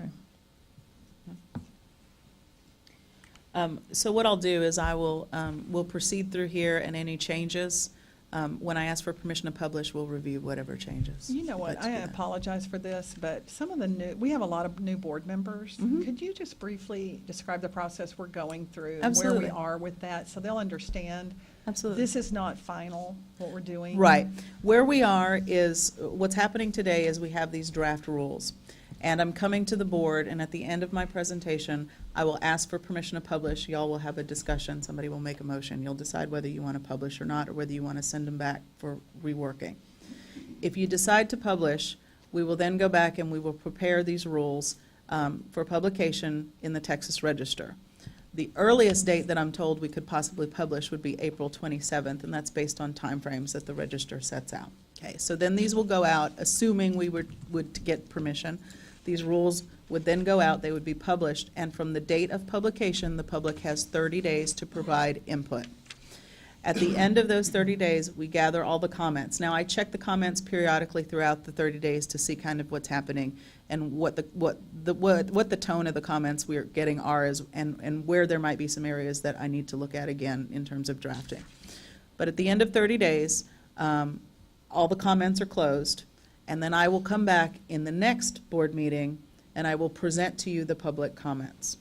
And then you all will have a discussion to decide whether or not those public comments warrant revision of the draft. Okay, if you do, then we have to go back. If you don't, then you will make somebody will make a motion to adopt the rules, and then they go on to the commission. So then the commission gets the final say. It has to be approved by the commission before these rules can be published. The target date that we have is a September 1 effective date. And that's by statute because of the dereg that's going on in these rules, and also because in SB 1501, with relation to these relocate rules, which I'm just going to refer to as relocate rules, we weren't given a specific date, but we were told to enact rules as soon as practical. So we are looking at a September 1 effective date, which means that everything that's happening now has to be finished up this summer in time for the commission to do their final adoption prior to September 1. What Joanne is referencing in this, us being in the discussion stage, is just that. These are draft rules, and when the public comes in and makes their comments, there might be some redrafting that the board decides needs to be done. If that's the case, we'll handle it at that point.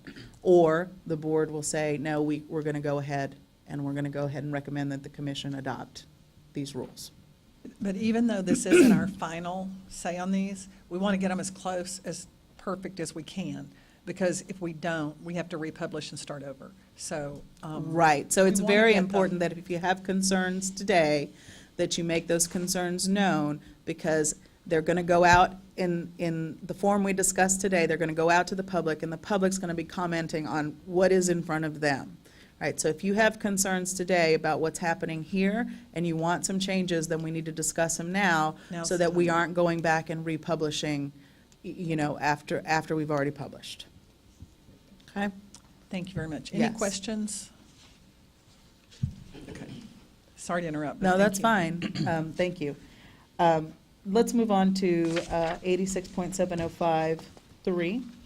Sorry. Mhm. Just to, on 2B, the 18 Yes. by 24 inches tall. I Yes. could see that maybe being a little problematic for some of, the smaller facility owners who, maybe just are printing something off their printer at their office and mounting it on a pole or wall or wherever. So maybe something like doing a minimum of maybe like a legal size sheet of paper, the 11 by 14. My concern with that is that that would be too small for most consumers, I think, to see. That would be my concern. However, it's up to the Because board. of all the verbiage that's required on it, she's right, Kyle. But we haven't got into the verbiage. I mean, so you may want to eliminate some verbiage to make it fit on a smaller sign. But think about it like that. We have to fit all of this verbiage on whatever size. Sure. No, So they can see it as they're driving by. So, Yeah, like I said, I could just see that being difficult.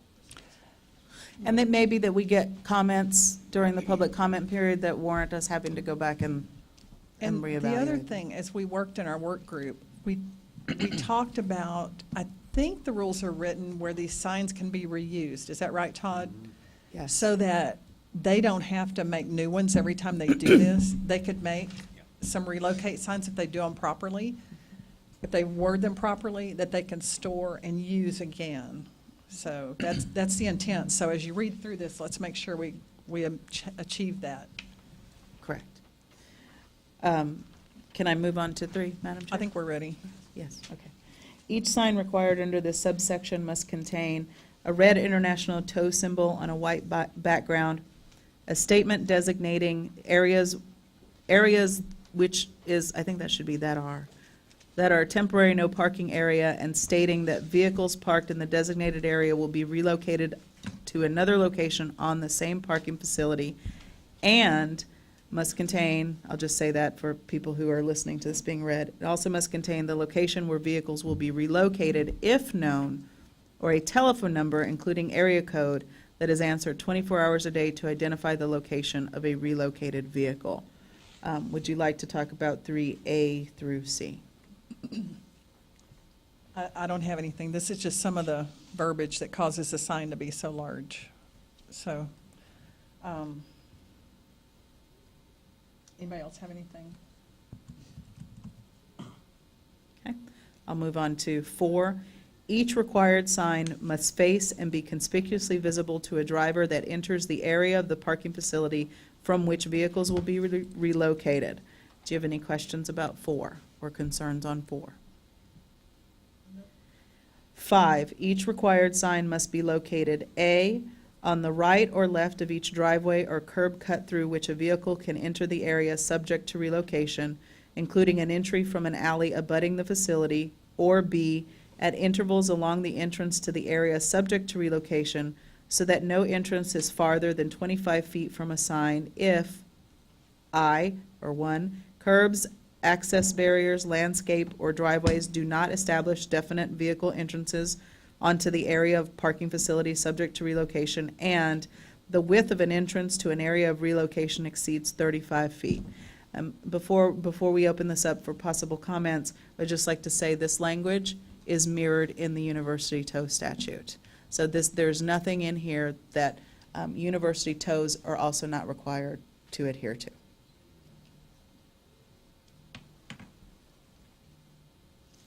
Are there any questions or comments about 5A through B2?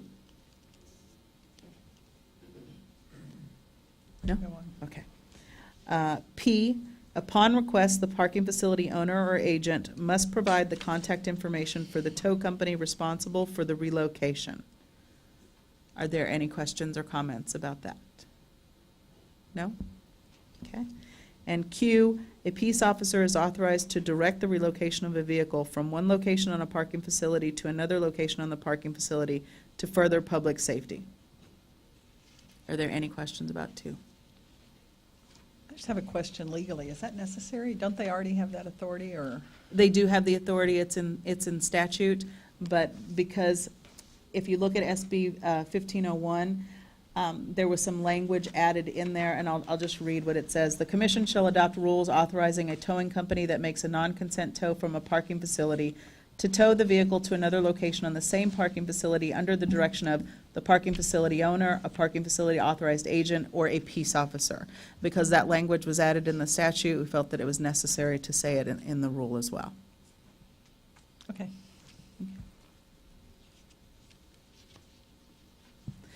Okay, if there are no further comments at this time, I'm going to request permission to publish with the following revisions. Removing the draft of 86.705N as requested. On O, eliminating the word apartment as requested. On 2C, changing it so that it reads installed so that the bottom edge of the sign is no lower than 6 inches and no higher than 6 feet above ground level. Are those all of the changes that the board is requesting? That's it. I'd Do I like have to a formally motion? request permission to publish. I'll make a motion that you post and all that. Do we have a second? Tasha Mora, second the motion. All those in favor? Aye. Any opposed? Okay. All right. Great, thank you. All right, we can move on to Chapter 89, which begins on page 3, I believe, of your materials. Chapter 89 relates entirely to vehicle booting and immobilization. And as you know, the state legislature during the last session removed state control of booting and is tossing it back to municipalities. So because that is being deregulated, we need to repeal the rules related to that program since we will no longer regulate it as of September 1. So all you see are a recitation of the rule numbers, and the strike-through, again, means that we are going to repeal all of those rules, and that's how it'll be published with strike-throughs through it, and the public can comment on that if they wish. But there's really no substance to discuss other than it was deregulated by the legislature, and so now we're taking the rules out. I make a motion that we publish. Do we have a second? I second Amy Milstead. All those in favor? Any opposed? So, Madam Chair, so what will happen is just when you get to the end of the meeting and you're talking about your next meeting, what I would suggest is if it looks like we will publish by April 27th. I spoke to one of our rules people this morning while the meeting was going on, and she said she thinks April 27th, as long as some stuff happens today, which it should. We publish by April 27th. It'll close by May 27th, so you'll want your meeting to be, I probably need at least a week between that. It'll be into June. It would be into June, and actually, I'm actually going to be on vacation through June 8th, so I couldn't even do the beginning of June. But if you wanted to do it that second week in June on, you guys can discuss that. But I need at least some time to be able to get back from vacation, look at those comments, and prepare the materials I need to prepare. Okay, very good. Thank you very much. Thank you. For all your help on that. Our next agenda item is H, discussion and possible recommendations on work group reports. And I'm going to jump to number 2, rules work group, because basically our work group was the relocation rules we just went over, so that one we're not going to do anything on, or we've already acted on. And we'll go to the environmental hazard fee work group. And Jeanette, are you going to present that?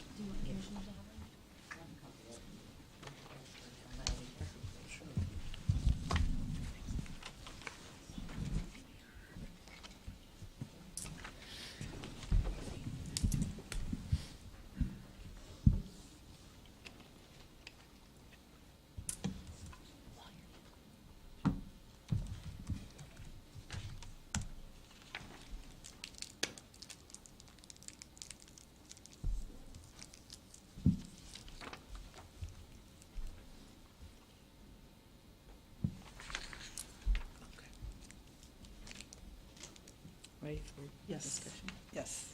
Okay, Madam Chair, I want to thank the committee for working with me and the staff. James, Jimmy Spears, Amy, and Tom. What we done is, I've included a copy of the draft survey that we ended up with. We discussed a draft survey.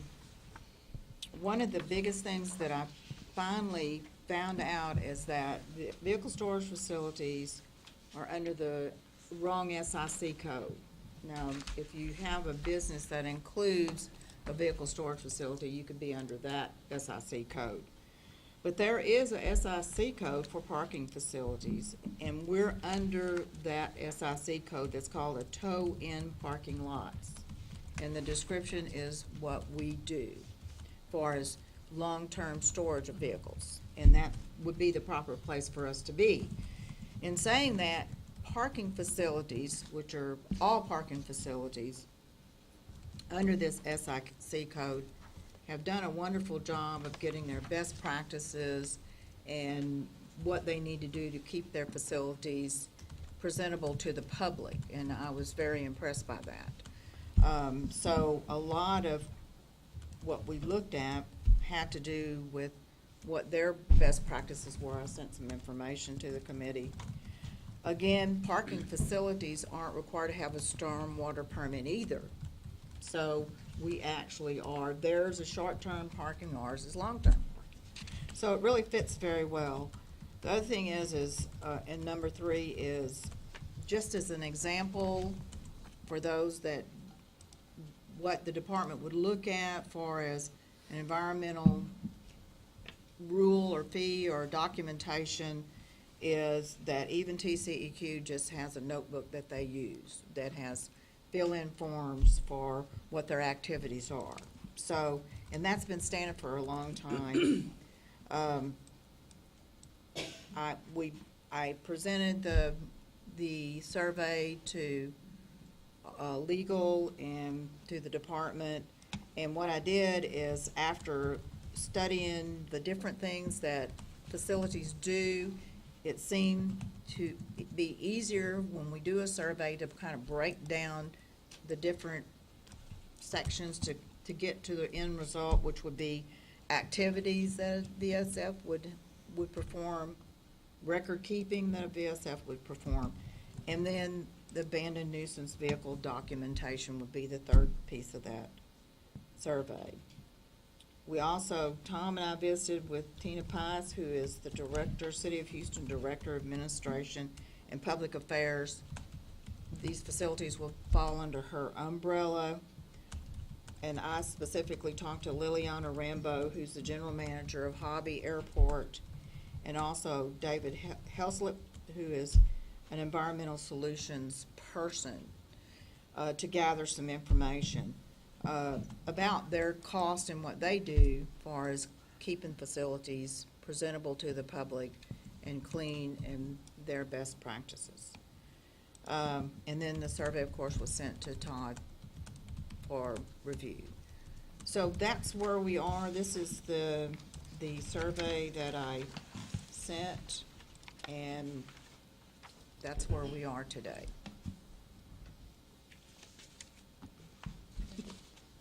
Todd, or do you want to come up and, Elizabeth,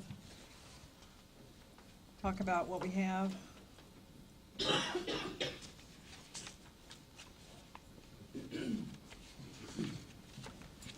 So I guess the goal here is to, again, gather the documentation on the costs the vehicle storage facilities are actually incurring. Correct. So have y'all looked at the survey? Do we feel like that would, if we got this information, would that give you? Well, one thing we need to be mindful of is we do want information, but we need to have information pertinent, and we don't get a whole lot of information because somebody, namely me, is probably going to have to go through it. So we really need to pinpoint what it is we're asking for and make sure. We need to pinpoint what you need. Right. Yes. Yeah. Right. Pinpoint what you need and ask for that. Yes. And so what the statute says is a fee for the cleanup and remediation of environmental hazards. So kind of want to, stick to that as close as we can. I think we could probably take this draft and propose an alternative draft, because my concern is that we may be asking too many questions, but I really need to sit down and I need to look at it in conjunction with Todd and Latasha and really ask ourselves, how much information do we really need and what form it needs to be in? And when I say that, what I mean is, if we start going down rabbit trails with a bunch of questions that are not going to help us to establish whether or not we can even get to an environmental fee setting, then I think we've kind of wasted our time. But if we can narrow the survey down so that we are asking the most pertinent questions, and I think those questions are, and again, I'm going to have to sit down and look at it again, but on the fly, I think those questions are you currently conducting remediation at your site? If so, who is responsible for the remediation? Are you doing it yourself? If so, what are you doing to remediate and what types of things are you remediating? Are you hiring a third party? If you're hiring a third party, what types of things are they remediated? Then with both of those questions, you get to, what is your average cost to remediate, in each instance? Or what is your highest that you've ever had to pay for remediation? What's your lowest? And then we somehow sort of take that. You're gonna have to get information on the lot size, or how many vehicles, or something, so you can scale this up or down, or. Well, or we have whatever. that information. We know the lot size based on their license anyway. But if it's a 10-acre lot and they only store 20 cars. Right. That doesn't tell you what you need to know. So that should be part of your survey, I would think, is how Yeah, many, we're fine, right. how many vehicles. That would be fine, this but we need applies to or how many focus on, acres. because one of the things that was raised to me this morning before the meeting started was that people are kind of dipping into their pockets and doing it on their own. And that's fine, but we need to know what they're dipping into and what they're paying out. And surely that data is available somewhere. Surely business owners know how much they're paying out of their pocket to remediate 10 times in any given month. That's the information that we're trying to get. That, to me, that's the heart of the information that we're trying to get at. And Madam Chair, I talked this morning a little bit to Elizabeth particularly about this. And the thing is our VSFs are doing these activities. They don't realize that they're doing it in relationship to their environmental issues, because the definition of remediation is the action of remediating something, in particular of reversing or stopping environmental damage. That's not a bad definition at all, but we have to make sure that they understand what we're asking for, and that's gonna be part of the Well, that should hardest be the part. preamble of the That should, survey. I agree with that. It Exactly. shouldn't be part of the survey, it should be a preamble. Here's what we need. Here is and what here's is why we considered need it. remediation. This is my fourth time since 2007 to do a survey to try to get a fee. So I pretty much have a pretty good understanding of what we'll get back. That's why I thought that breaking it up might help to get some more accurate information, because we're trying to get accurate information. And I'm not saying that this won't wind up being, or in some Yeah, I form. But I don't have the history that Todd has of having gone through the discussions on remediation environmental fees before. So he and I really do need to sit down and talk about what data it is that we have and how that data may interplay with the survey. And based on the data that we got before, I think you may be correct in that some people are doing it, they just don't know. But I think you're right, the preamble would be a better way than saying, hey, here's another additional part of a survey, something up front saying, this is what we're talking about. What do you spend on that? Obviously, we're gonna have to change how we do it, because we've sent it out, like Jeanette said. Right. And we Yes. get either nothing back, or the material we get back, you guys can't use. So this Right. is just pounding our head in the wall over here. What is it gonna take to get this stuff that's gonna satisfy to set the fee? Well, and that's a very good point, but I would also point out that we can have the most perfect survey in the world, but if people aren't going to do it, TDLR can't force them to do it. If people don't want to turn over the data, or if it's two people that are turning over the data, we have to have a sufficient amount of responses in order to justify setting the fee at whatever rate that it is. Because remember what's going to happen, once that fee is set, I mean, that's got to be, there needs to be a motion, it's going to go before the public, there's going to be comments, I mean, it's a whole thing.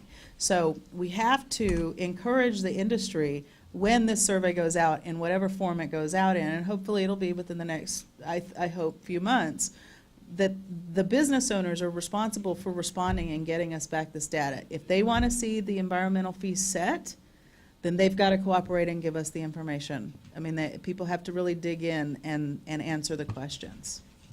I have another question. Are we looking at a survey for TDLR to publicize, or is this something associations are going to be doing? They said they were going to send it What are out. the thoughts on that? Well, Work group. What has typically been done, Todd? We've sent them out in the past. What we talked about in work group is that they had to Okay. have it so they could approve it and send it out. Okay, then it looks like we may be at the point where you guys are willing to look, to refine the survey a little bit. Yes. And pinpoint exactly what you need to see. Yes. And, because there will be opposition to this, we've got to make sure we have our good data and good documentation to get the commissioners to And what we'll approve do it, is so- we'll go back to the work group once we get our version, which I think will piggyback off of this version. And we can go back to the work group and get feelers from the industry on whether it is or isn't. But I think the most important thing is everybody needs to understand that the information is only as good as the information that we get back. No matter what the form of the question is, if people look at the survey and say, I'm not going to answer it, then there's not a whole lot that we can do in terms of furthering the conversation about the fee setting. We have to have data to justify the fee. It can't just be something that we say, oh, we're going to tack on $5 for every consumer without justifying why we're doing that. Madam Chairperson, I have a question. If, in the past, when TDLR sends out a survey, what format is it sent out to licensees?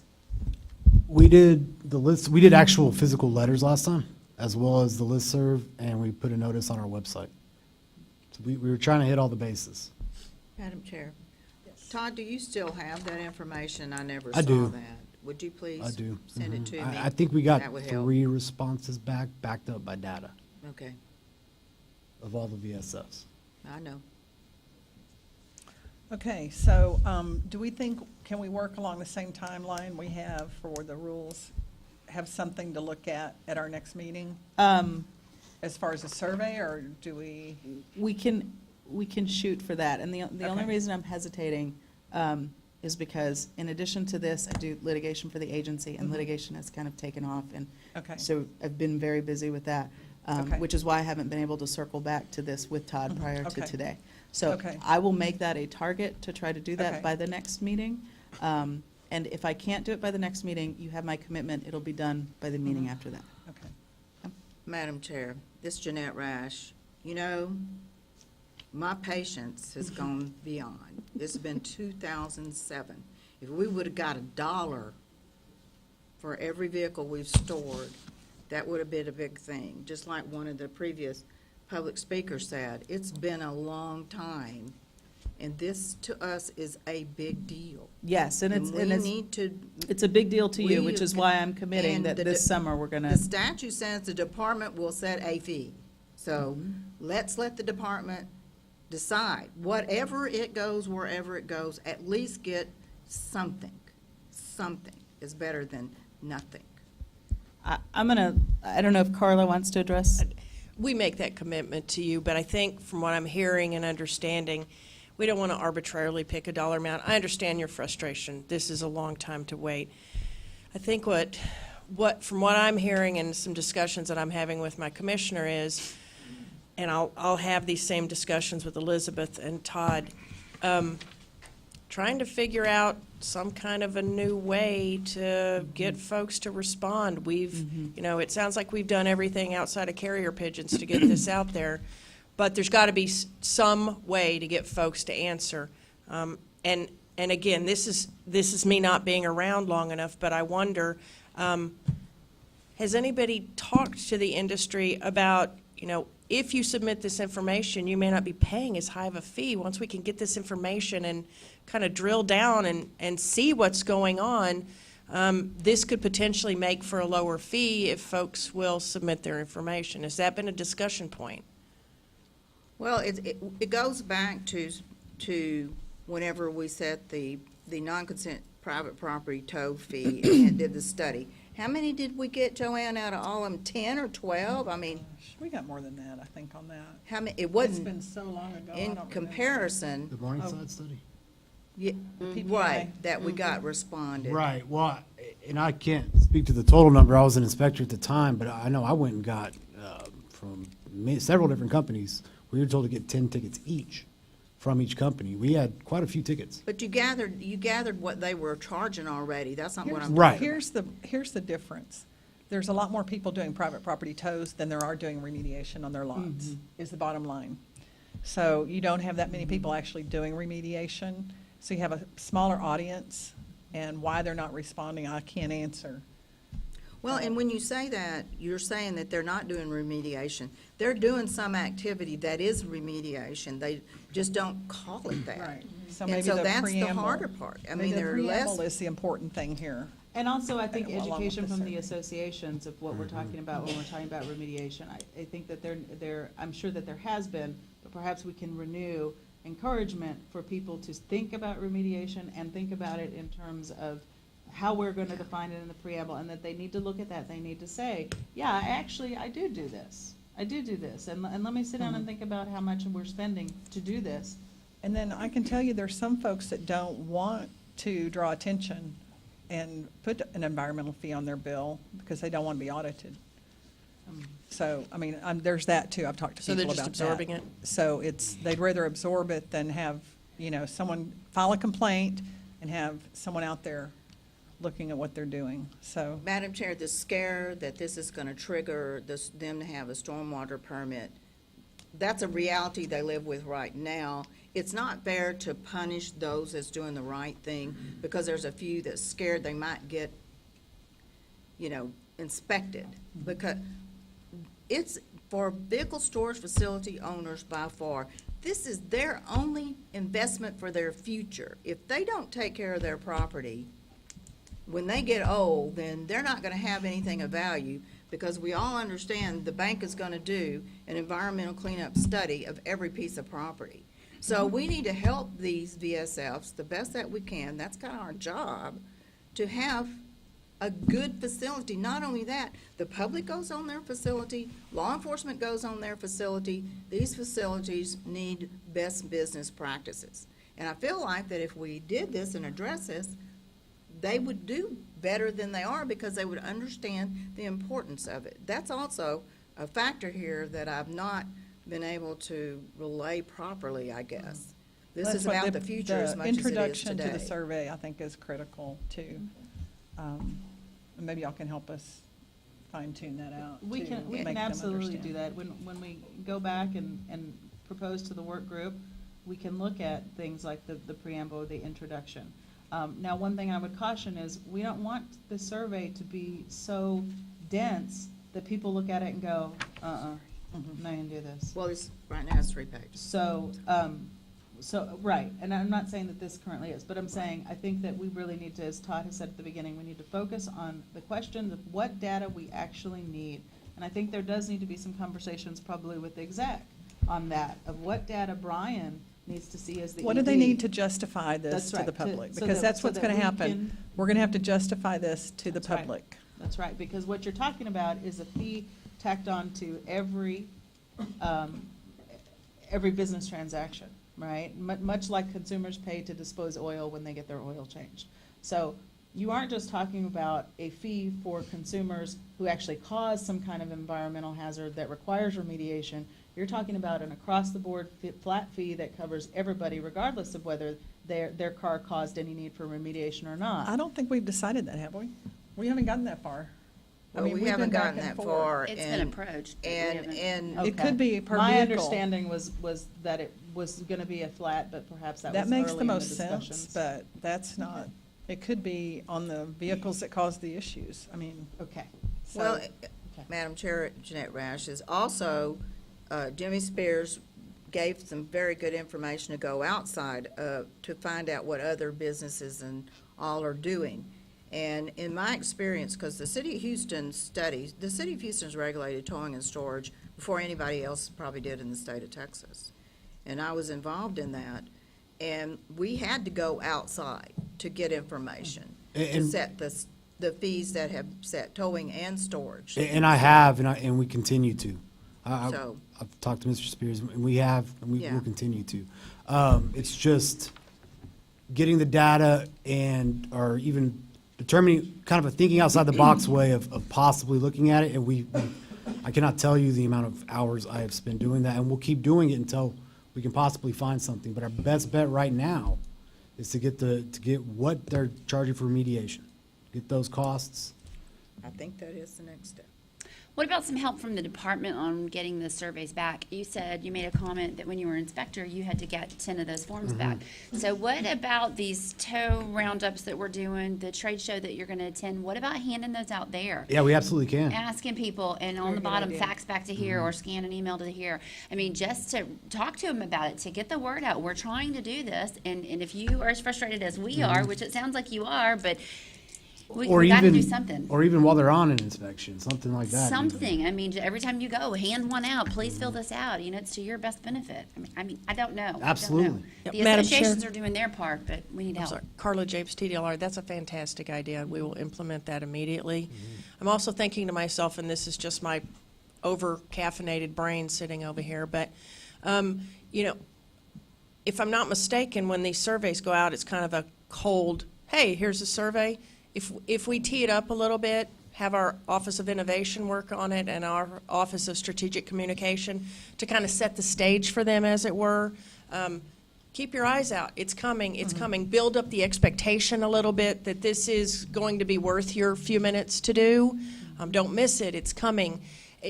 And set that expectation, and not necessarily excitement. I mean, we have to be realistic about this, but that it's not just a cold email that shows up and says, hey, do this. So that they expect it's coming, they can maybe get their ducks in a row for getting the information. It sounds like you all have tried a number of different avenues, but I think with, like I said, our Office of Innovation and Strategic Communication, and I know they're listening and thinking, oh, Carla, what are you promising? We can make it happen. Try a couple of different slants on it and tee it up a little bit differently so that we can try to increase that. We also sure would appreciate anything that y'all can do for us by way of associations to spread the word. And we're happy to prepare some canned language for you to use via email or whatever avenue you would like to do so, just to get the word out. Most surveys, if you get 10 or 15% back, you're doing pretty good. But zero is not acceptable. Right.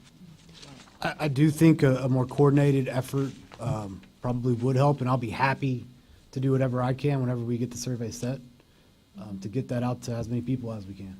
I think probably what we can do is, once we, excuse me, once we come up with the survey, in whatever form that's gonna look, we can come back to you all and say, this is the survey that we are proposing, having already gone through the work group, assuming the work group says okay, and we present it to the full board.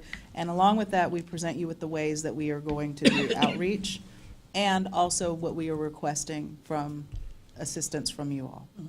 Are their license annual? Do they have to renew the license annually? Yes. Make that as provision up front prior to the license. That's the ticket for the admission to submit your license, complete the survey, and then. Yeah, I have some legal concerns with doing something like that. I don't know that we can go quite that far, but I do believe that we can have more of a relationship with TDLR, doing some stuff, working together in-house to come up with a We'll just modify the plan. license form.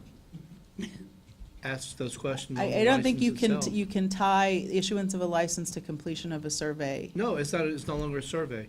It's part of the license form itself. Whatever questions you need. Yeah. I would also question the accuracy of the information if you present it that way. Yeah, I'd be very Well, concerned you got to about question extra information any way you get it. Honestly. We'll look into the legality of Yeah. that, thank Sure, you.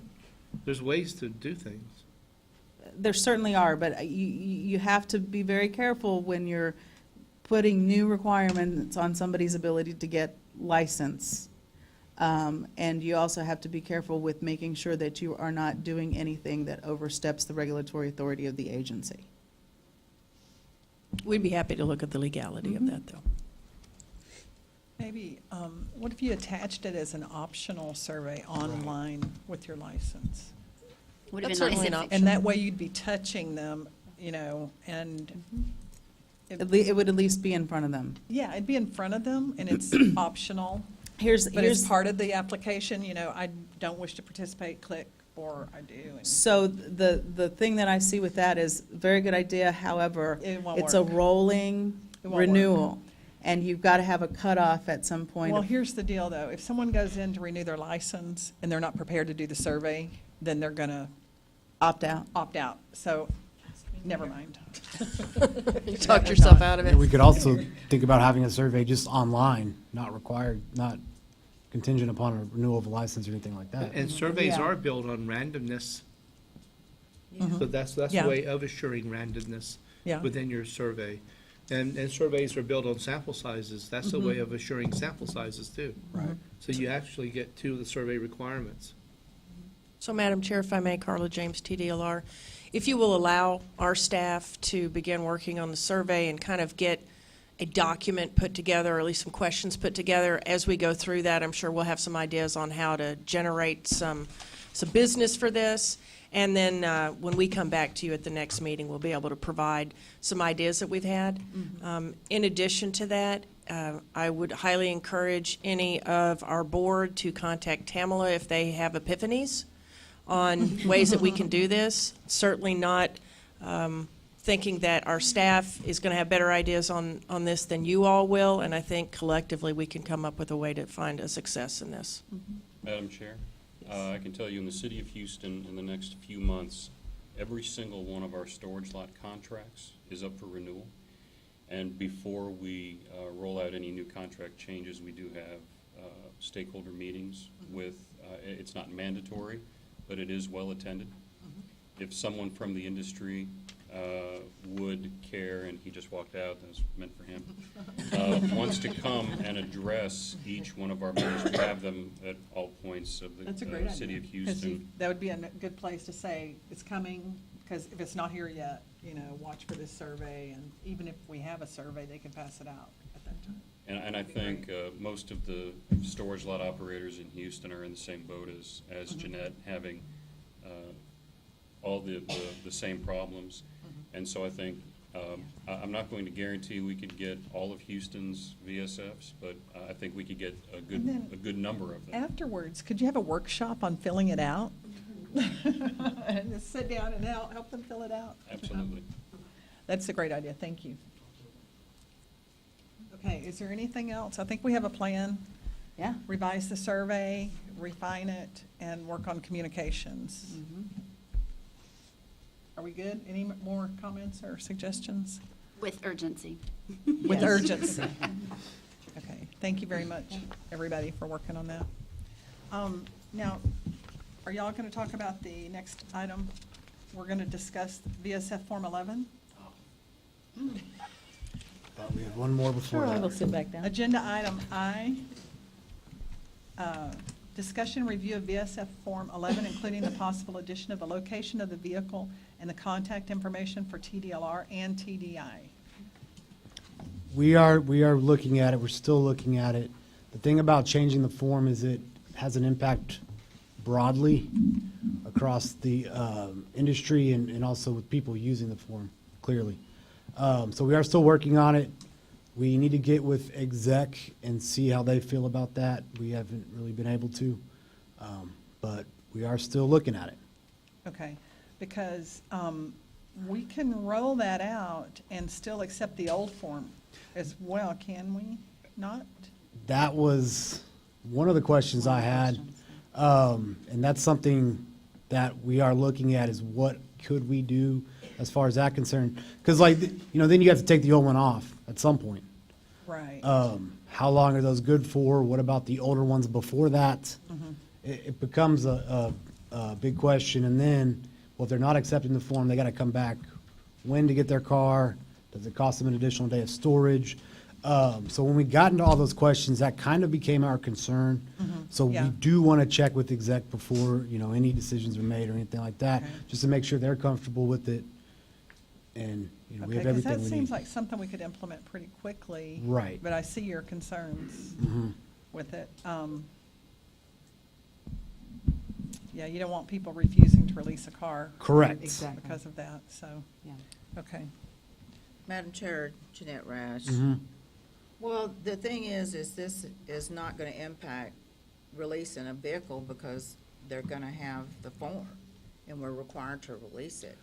But I noticed that it is saying the addition of the location of the vehicle and the contact information for TDLR and TDI.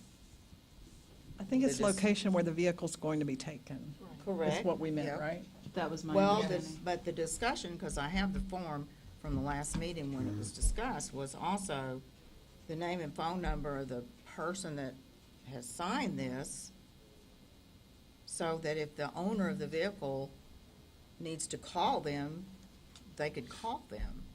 I mean, we're storing non-consent tows, and we have all this regulation. They're picking up people's vehicles without getting their permission too.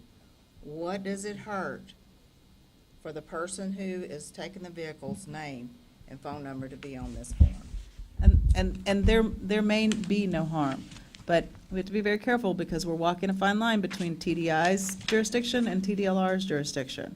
And so when we're looking at that form, we need to make sure that we aren't doing anything that would inadvertently step on TDI, and is within our bounds as the agency. Now, can you, in theory, ask the agent to put that information? I think as a regulatory entity, we can. But the problems that Todd has raised are the concerns, the ongoing concerns and things that we need to have internal discussions about.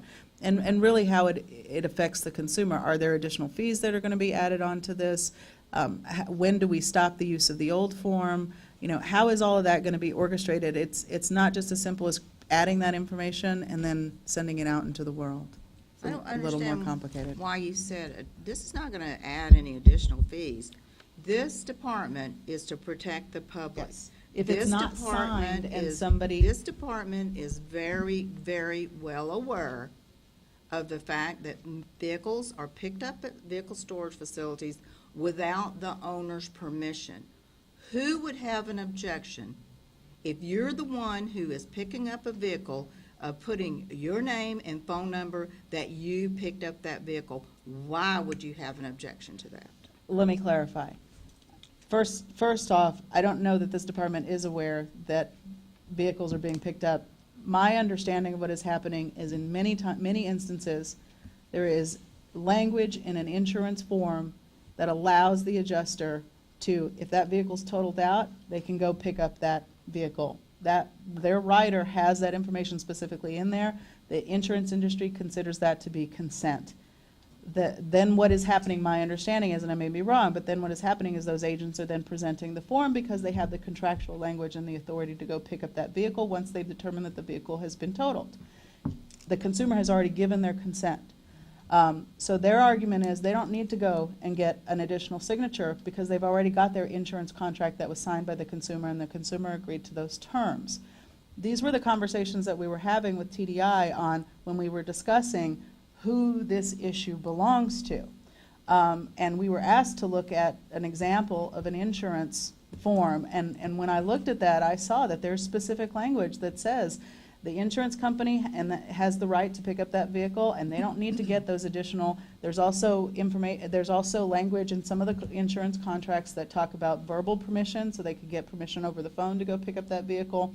So when we are talking about, we need to be careful when we're talking about that the department might be aware that there are vehicles being picked up without permission, because I don't necessarily know that that is true based on the insurance language that I have seen, which would give the insurance company consent by virtue of the fact that that contract has been signed. Maybe it's without the consumer's knowledge. Without the consumer's knowledge, right. It may be, that's the issue. They gave consent without Yes. knowing it, and now they don't know why their car's That's right. gone. So- And that, my understanding is that was the reasoning for our last discussion, that was the rationale that was given, was some of these consumers may not be aware that they have given permission They're at not. another time. Right. And so why couldn't we just put this information of the agent's name and the, I guess, the location, what were we saying, the location? The location where the vehicle's going to be to. taken. And Todd and I have had some conversations about the location where it's gonna be taken to, and my understanding is sometimes they don't even know where they're taking the They're vehicle. sending a Is tow that? truck to pick it up. I don't know. Yes, they do. Well, Yes, those- they do. I'm just telling you what the I- conversations are that we're And the having. thing is what about claimants who have no agreement with the company at all? They're a claimant. Those vehicles are being picked up as well. The bottom line here is, if you're gonna pick up my vehicle, then why won't you give your name and phone number? Period. What does it hurt? Are you- And then that way, if I have a question, I can look on the form and get your name and phone number and call you. And if you haven't done anything wrong, why do you care? If you already have the contact. That's where we are on this form. the name of the phone number of the person actually picking it up, or for with the No, the insurance? person that's signing this form right here. There's no name or phone number on the form. You mean The insurance printed- companies, you see here, There should be an adjuster's number. there's no place for the phone number. There's no phone number required. It's got a signature and printed and a claim number, but there's no phone number for the person to call and say, you signed the form, pick up my vehicle, why did you do this? Okay, You see? now I understand, because I didn't, Yes. yeah. I didn't know if you meant the towing company actually No, picking no, up. no, Okay. no, we have all that information. I just want to make sure we're clear. No, we have all that information. Right. And we give it to the Right, people. right. Sure. But- So the person who's the adjuster, the person who Yeah, signed off on yeah, it, gotcha. the person that's getting my vehicle, what is their name and phone number? How hard is that? Okay, so we're clear. We still need to get with exec on this and how it's gonna be implemented, but that shouldn't be huge as long as we don't if we make sure the VSFs know they have to accept the old form. It's like, how long do they have to accept it? But the VSFs want this information, so they should implement it. Well, right, Be I, passing it out to these people, you know, we still do have concerns about it. Well, if that part's not filled out, can they refuse to release it? Okay. If not, you know, we want some language on there that says that, because that's our concern. We don't want them to not put that phone number on there because the adjuster, for whatever reason, they don't have his phone number, he don't want to give them their phone number, and the VSF refused to release it. So what happens if it's incomplete? Right. Right, and that was my reference to additional fees, was But we have piggybacking off of what Todd said, was Is that could you not true charge right now, additional fees Todd? for that? Is that not true right now? What's that? If the form is not filled out, we're not gonna take the form. if Right, it's not exactly. filled out And that's what I'm right now. saying, So- right. That's what I'm saying, I mean, is we need to look at the implications of how often that could happen, that somebody's car could be subject to more fees for additional time. I mean, if we are gonna allow them to use the old form, which doesn't have that information, why would we allow them to use the old form? You shouldn't, because it's available on the site, it's on your website. And that's what I'm When we change saying. our forms, we require all our VSFs and tow companies to change their forms. Right, and so that's I what don't I'm know saying, that that's why we became concerned and would like to have further discussions internally on the implications that would have. Just to be clear, we're not saying no. Right. We're just saying we need to take it a little higher up the chain, have some additional internal discussions, and then come back and let you know what the decision is. Because the decision has not been made. Right. It's just bigger than Todd. Has to go to the There's a important few people. more issues other than adding things to the form. Right. Yeah, there's some additional considerations that we did make as an agency and have those conversations, and then we'll. Understand. This has been on the agenda for almost forever. That's what I was This gonna is a new say. idea. This is a new idea. Well, We've had this on. we've had this, But Yeah. we've made progress, so There this is- is not yeah. standing still. I feel confident, I feel good about the progress we've made on it. And we Because will I think these continue to. additions Mhm. will help, but we do need to make all the considerations of the new Yes, forms. and that was our concern, you know, we'd have loved to have it today, but just with the input, I didn't feel comfortable changing something that could have such a broad impact. Elizabeth felt the same way, so we would rather have, you know, the greater minds look at it as well. Maybe the Office of Innovation can fix this, too. If, I think they might quit before I get back downtown if I add too much to them. Well, But I mean, when you we'll look work at- through this. Yeah. We'll work through And this. just so It's you good know, for there has fresh been eyes to a come in. preliminary discussion. Todd and I did have a preliminary discussion very with good. Brian on it. I mean, it's not like we've just been sitting on it and haven't talked to Brian about it. But we need to have the full, it was, the discussion we had with Brian was in relation to something else, and it was kind of an aside. We need to actually have a full discussion This on it. stuff isn't simple. I mean, it's all complicated. It's not so easy sometimes, but we'll put it on the agenda for next time, too. Yes, let's put And, it on the hopefully agenda for the next time, and we'll have some more hopefully we have, progress. yeah. And again, we're not saying no, we're just saying we're gonna look at it. Okay. Anything else on that topic? And I want to go back to agenda item H2. I think, I want to make sure y'all know the rules work group discussion was the discussion on our relocation rules. And so we have Okay. covered that agenda item. So, Mhm. Okay, agenda item J, discussion of possible violations when a vehicle is damaged in tow. And I think maybe, Michael, are you going to come back up? Todd, are you going to help on this one, or? I mean, Well, come on, Todd. You're getting a little exercise walking back and forth. And Amy, you requested we put this on the agenda. Would you like to open a little bit with what your concerns are, or what you want to? We just, in our association, we've had discussions about this, and we feel this is going to be, like Jeanette said earlier, it's going to be a can of worms. It's going to eat their lunch as far as damages if TDLR starts taking a stand on how to justify whose fault it is and all that. That's a big problem, and we're very concerned about their stand on it. If I can open this up, first thing I'd like to do is, during my report, I mentioned a licensee who had made a request for a preliminary determination. I just wanted to pass on that that license was granted to that person. Sorry, I hadn't Thank you. mentioned that earlier. There are two ideas that come to mind, Ms. Milstead. First is, because of Todd's training of law enforcement, we're getting more tickets. We're getting more referrals from law enforcement for these safety violations. And that's one of the factors that's driving the increase in failure to tow in a safe and competent manner, is more are coming to us. Second thing is, as our DTEs, the direct to enforcement cases, have gone down, these necessarily have filled up that void. They're moving upwards also.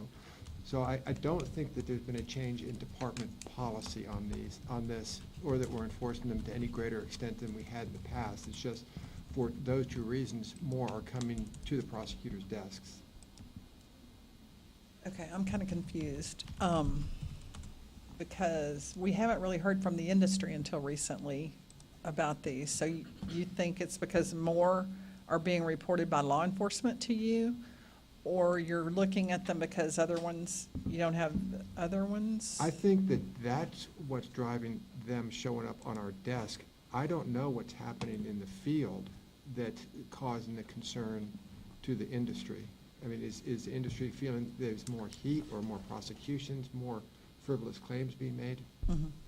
What was the case? Didn't somebody get a letter or something? Well, I personally have had the experience, because in the past, we just, we give the people the insurance information.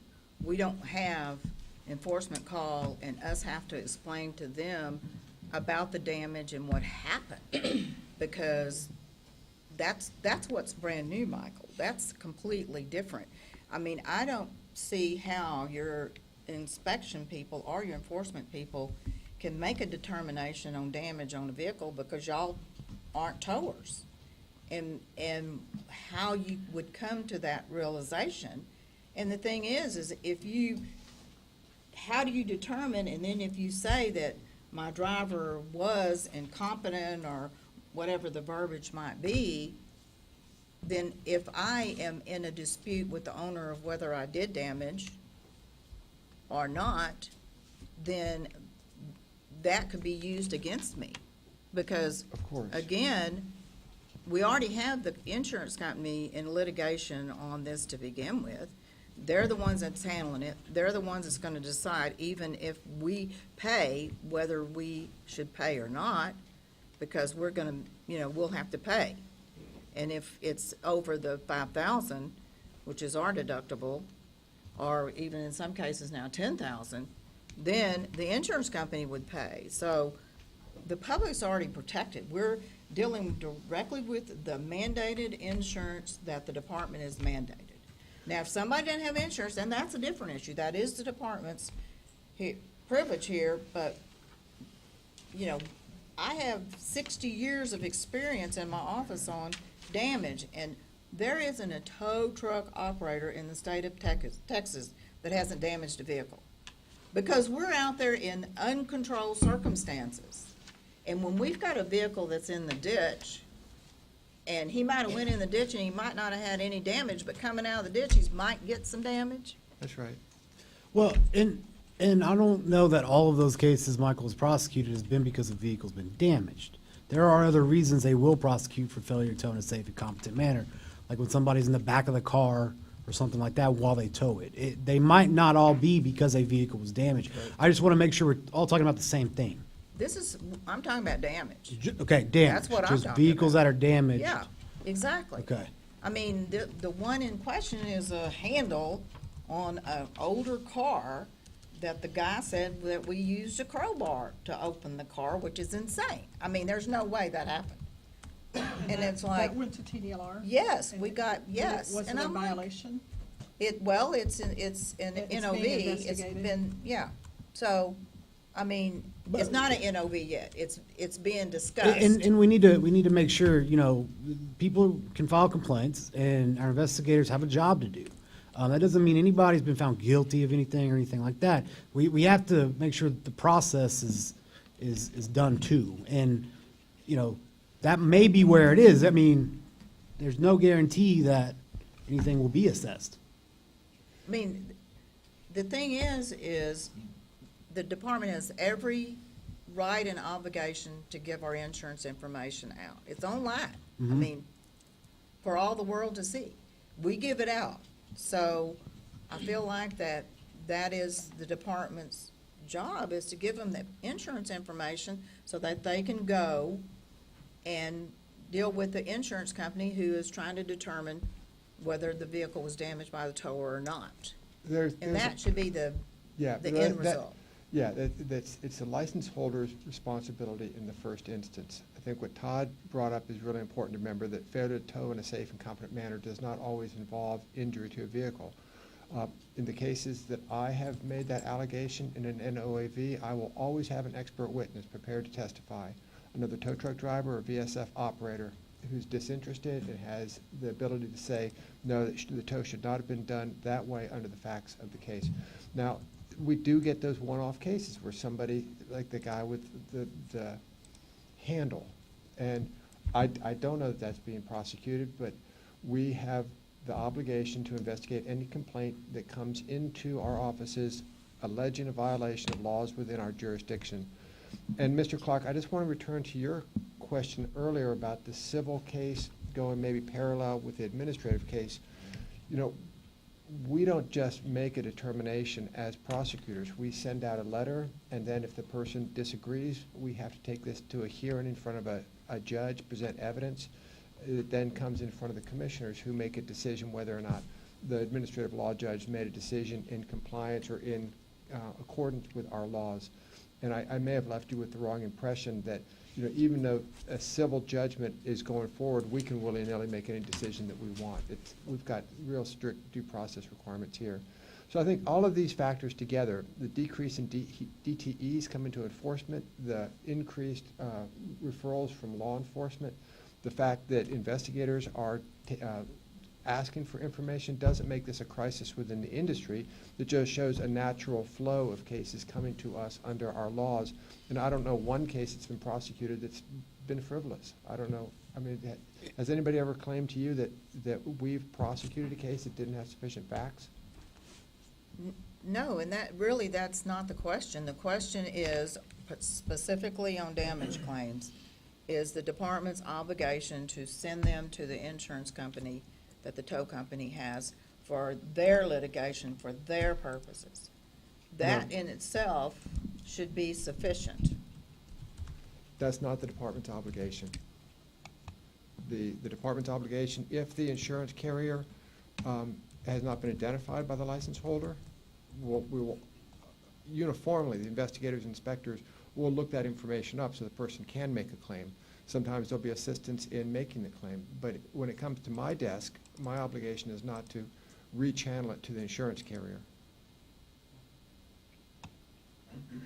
But you will make a determination on whether it was properly towed and used the, what is that section? Safe and competent manner. Standards of Standards, Right, it has to be more than just that the car got hurt, because you're absolutely right. This is a messy business, and this is why we have insurance.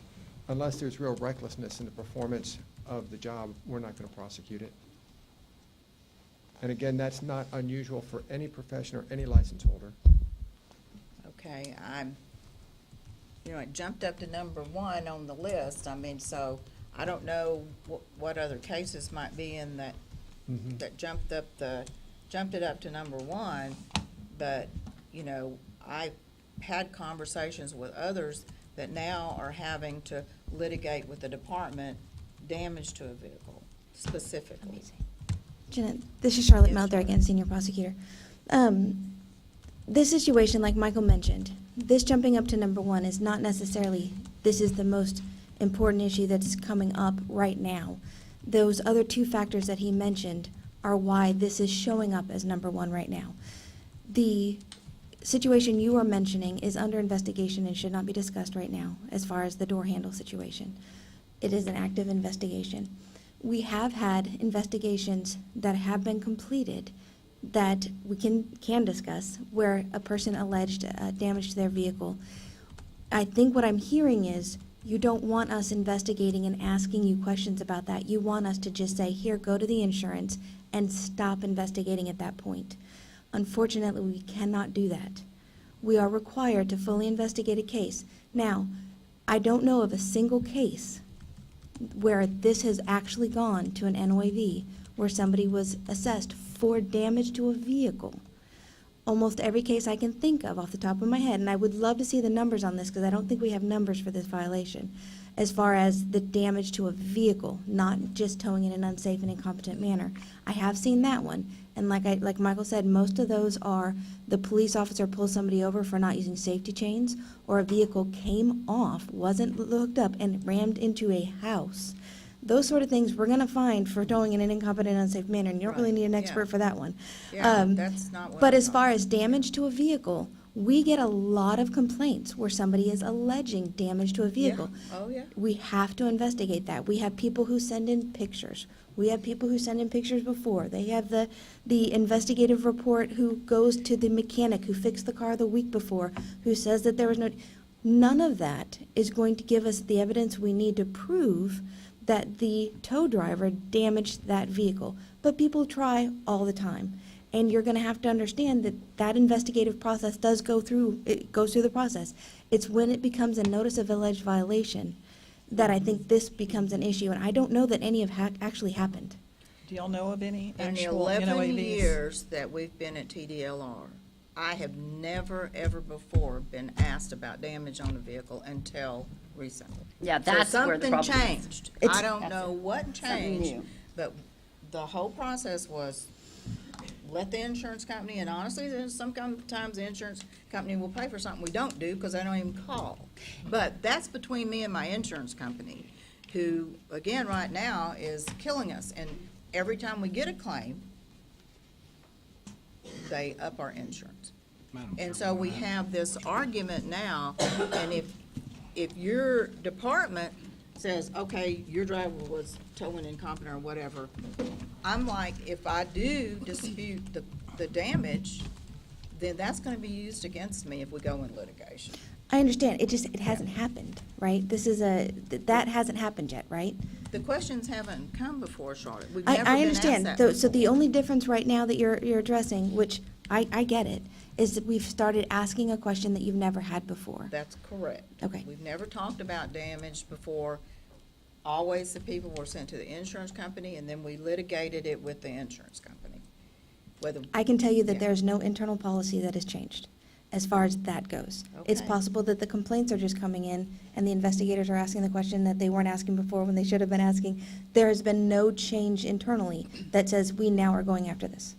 Well, and, at the tow hearings, they'll bring up damage, and the judge will say, this is about probable cause, it's not about damage. We get the So- question a lot. I'm telling you that happens a Yeah, lot. I just you- don't and know you of any will, prosecution and you that has always gone have. forward. You always Exactly, have. exactly. Okay, Chair recognizes Jeremy. He's got some questions. This kind of coincides with a couple of statements you made, and more so is for my own educational purposes in this, because I'm very limited on administrative law proceedings. What is the burden of proof when you go before your administrative court judge that you have to meet? It's the same as the civil court, So greater than preponderance of the evidence. 51% or Mhm. most probable? Okay. And you mentioned that you use SMEs on a regular basis or subject matter experts anytime you do have a litigation that goes. Are they held to the Federal Rules of Evidence Standard Article 702 for an expert witness like any other person would be in that case? Or is it different in an administrative court? No, it's the same standard, except for the state rules. Thank you. Anybody else? I think that it just needs to be clear that the letter that came out, it's something new, and I think that's what got everybody all up in arms. That was very alarming to our industry, our association especially. I mean, what's gonna happen next? And I think that's where we're always, now you guys are getting into our damages, and now you're gonna, penalize us for this or that. Are you next gonna tell us that, we can't employ a person, or we can't fire a person? We're very worried, something new happens, it alarms us. I mean, you have to understand where we're coming from. Oh, I absolutely understand where you're coming from, and I just want to assure you that this isn't anything new. Nothing has changed. This isn't new. It just looks new due to other factors that have played into it. But if you get an NOAV for this, let me know, because I'm not aware of any. I hope we do. As a new guy, what's the acronym for NOAV? I'm sorry, notice of alleged violation. Thank you. That's where we've reviewed the investigative report and made a decision where we believe the evidence supports that a violation has occurred. That's when it's a real violation. Madam Chair, if I may, Yes, Carla Carla. James, TDLR. Thank you for the discussion on this, but I think, as Charlotte was saying, we've added one question. Our process has not changed, but I think what would be important information for y'all to have at the next meeting is why we added that question, and I can't speak off the top of my head right now. My suspicion is we do get a lot of reports of damage. I have worked through a number of them on my own as well, and that's likely the reason why, but we can provide a little bit more information at the next meeting. So if we could put something on the agenda, just, final discussion of this or something of that nature, just to provide that answer for that one question, because we certainly don't want to set off an alarm for the industry. I don't believe any of our processes have changed. It sounds very much like this is something we were getting the information on anyway, so we just formalized that. But we'd be happy to give you that information if Charlotte has it now, but I don't think we're prepared to answer that question at this meeting. We're not, and I do want to reiterate that the top violation of failure to tow in a safe and competent manner is, from every instance I know of, not related to damage to a vehicle. That's a good point, because it Yeah. doesn't have to be Right. correlated. It just so happens that the questions were coming up in the industry, Right. and that floated to the top, so we automatically related it together, so. Agreed. And we will get the numbers and like Carla Okay. said, find out the answer to that question. Anything else on that? Thank you very much. Thank you. That was our last agenda item, other than talking about agenda items for the next meeting. And we've already got a list. We'll finalize the relocate rules and listen to the comments on those. Hopefully have something new on the environmental hazard fee survey. See where we are in the VSF 11 form, adding those items, and have a final discussion on the damages. Talk about any information that we've had since this meeting. And Madam Chair, could we put on the agenda legislative sessions coming that we could kind of talk about anything that we might want to think about? I don't think that's or appropriate for advisory board. Problems, or no? Yes? Carla? Legislation? Yes? We're Could you normally- ask the question one more time? We don't talk about legislative items, said- legislative planning. That's part of the strategic planning process, and that's how we gather that information. So the survey out on our website is the best way for us to capture that information. Okay. So if again, you would encourage everyone in the industry to do that, I think that'll give us a better synopsis of what everybody's interested in, because not only do we put it in buckets, but we count how many of each comment we get. We'll look at strategic plan results. Yeah, we can provide an update on strategic planning, absolutely. That would do it. Okay. Anything else, board, for agenda items? And we need to talk about a date and time of the next board meeting, and I'm thinking it's going to have to be the week of June 11 to accomplish our goals. Hopefully, most of us are in town that week. It's not too deep into vacation season. You're out of pocket that whole week? You are too? Okay. What about the week of the 18th? I'm out. I'm scared of this. Okay. What about a week before? Is the week before totally out, Elizabeth? I am not in town. We could You're find out that week another before? GC to cover, but it might be a steep road since they're not familiar with the issues. Mhm. We're going to be pushing our deadline if we put it off too much longer. Madam Right, Chair, and I would just, we don't need the entire board to be present. Mhm. We need a quorum. So it's okay if some people can't be there as long as we Mhm. have a quorum. Okay. That first week I'm unavailable. You're not available? Correct. What about the 25th through The week of the 11th? I'm available that week.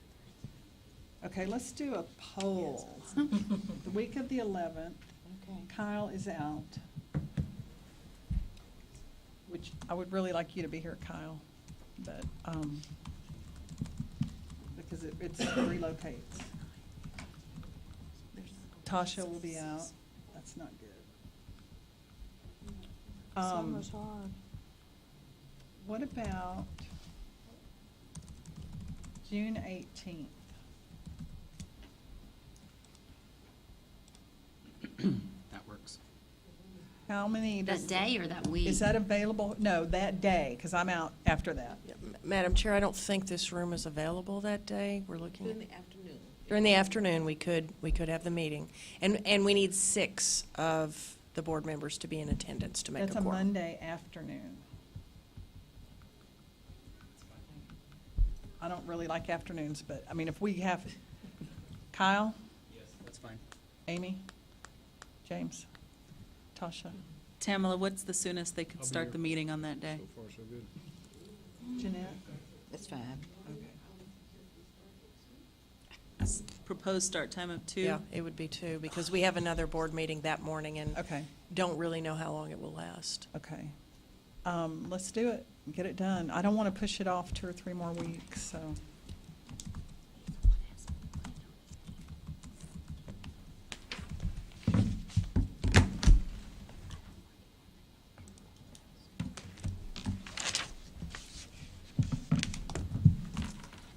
Okay, do I have a motion to adjourn?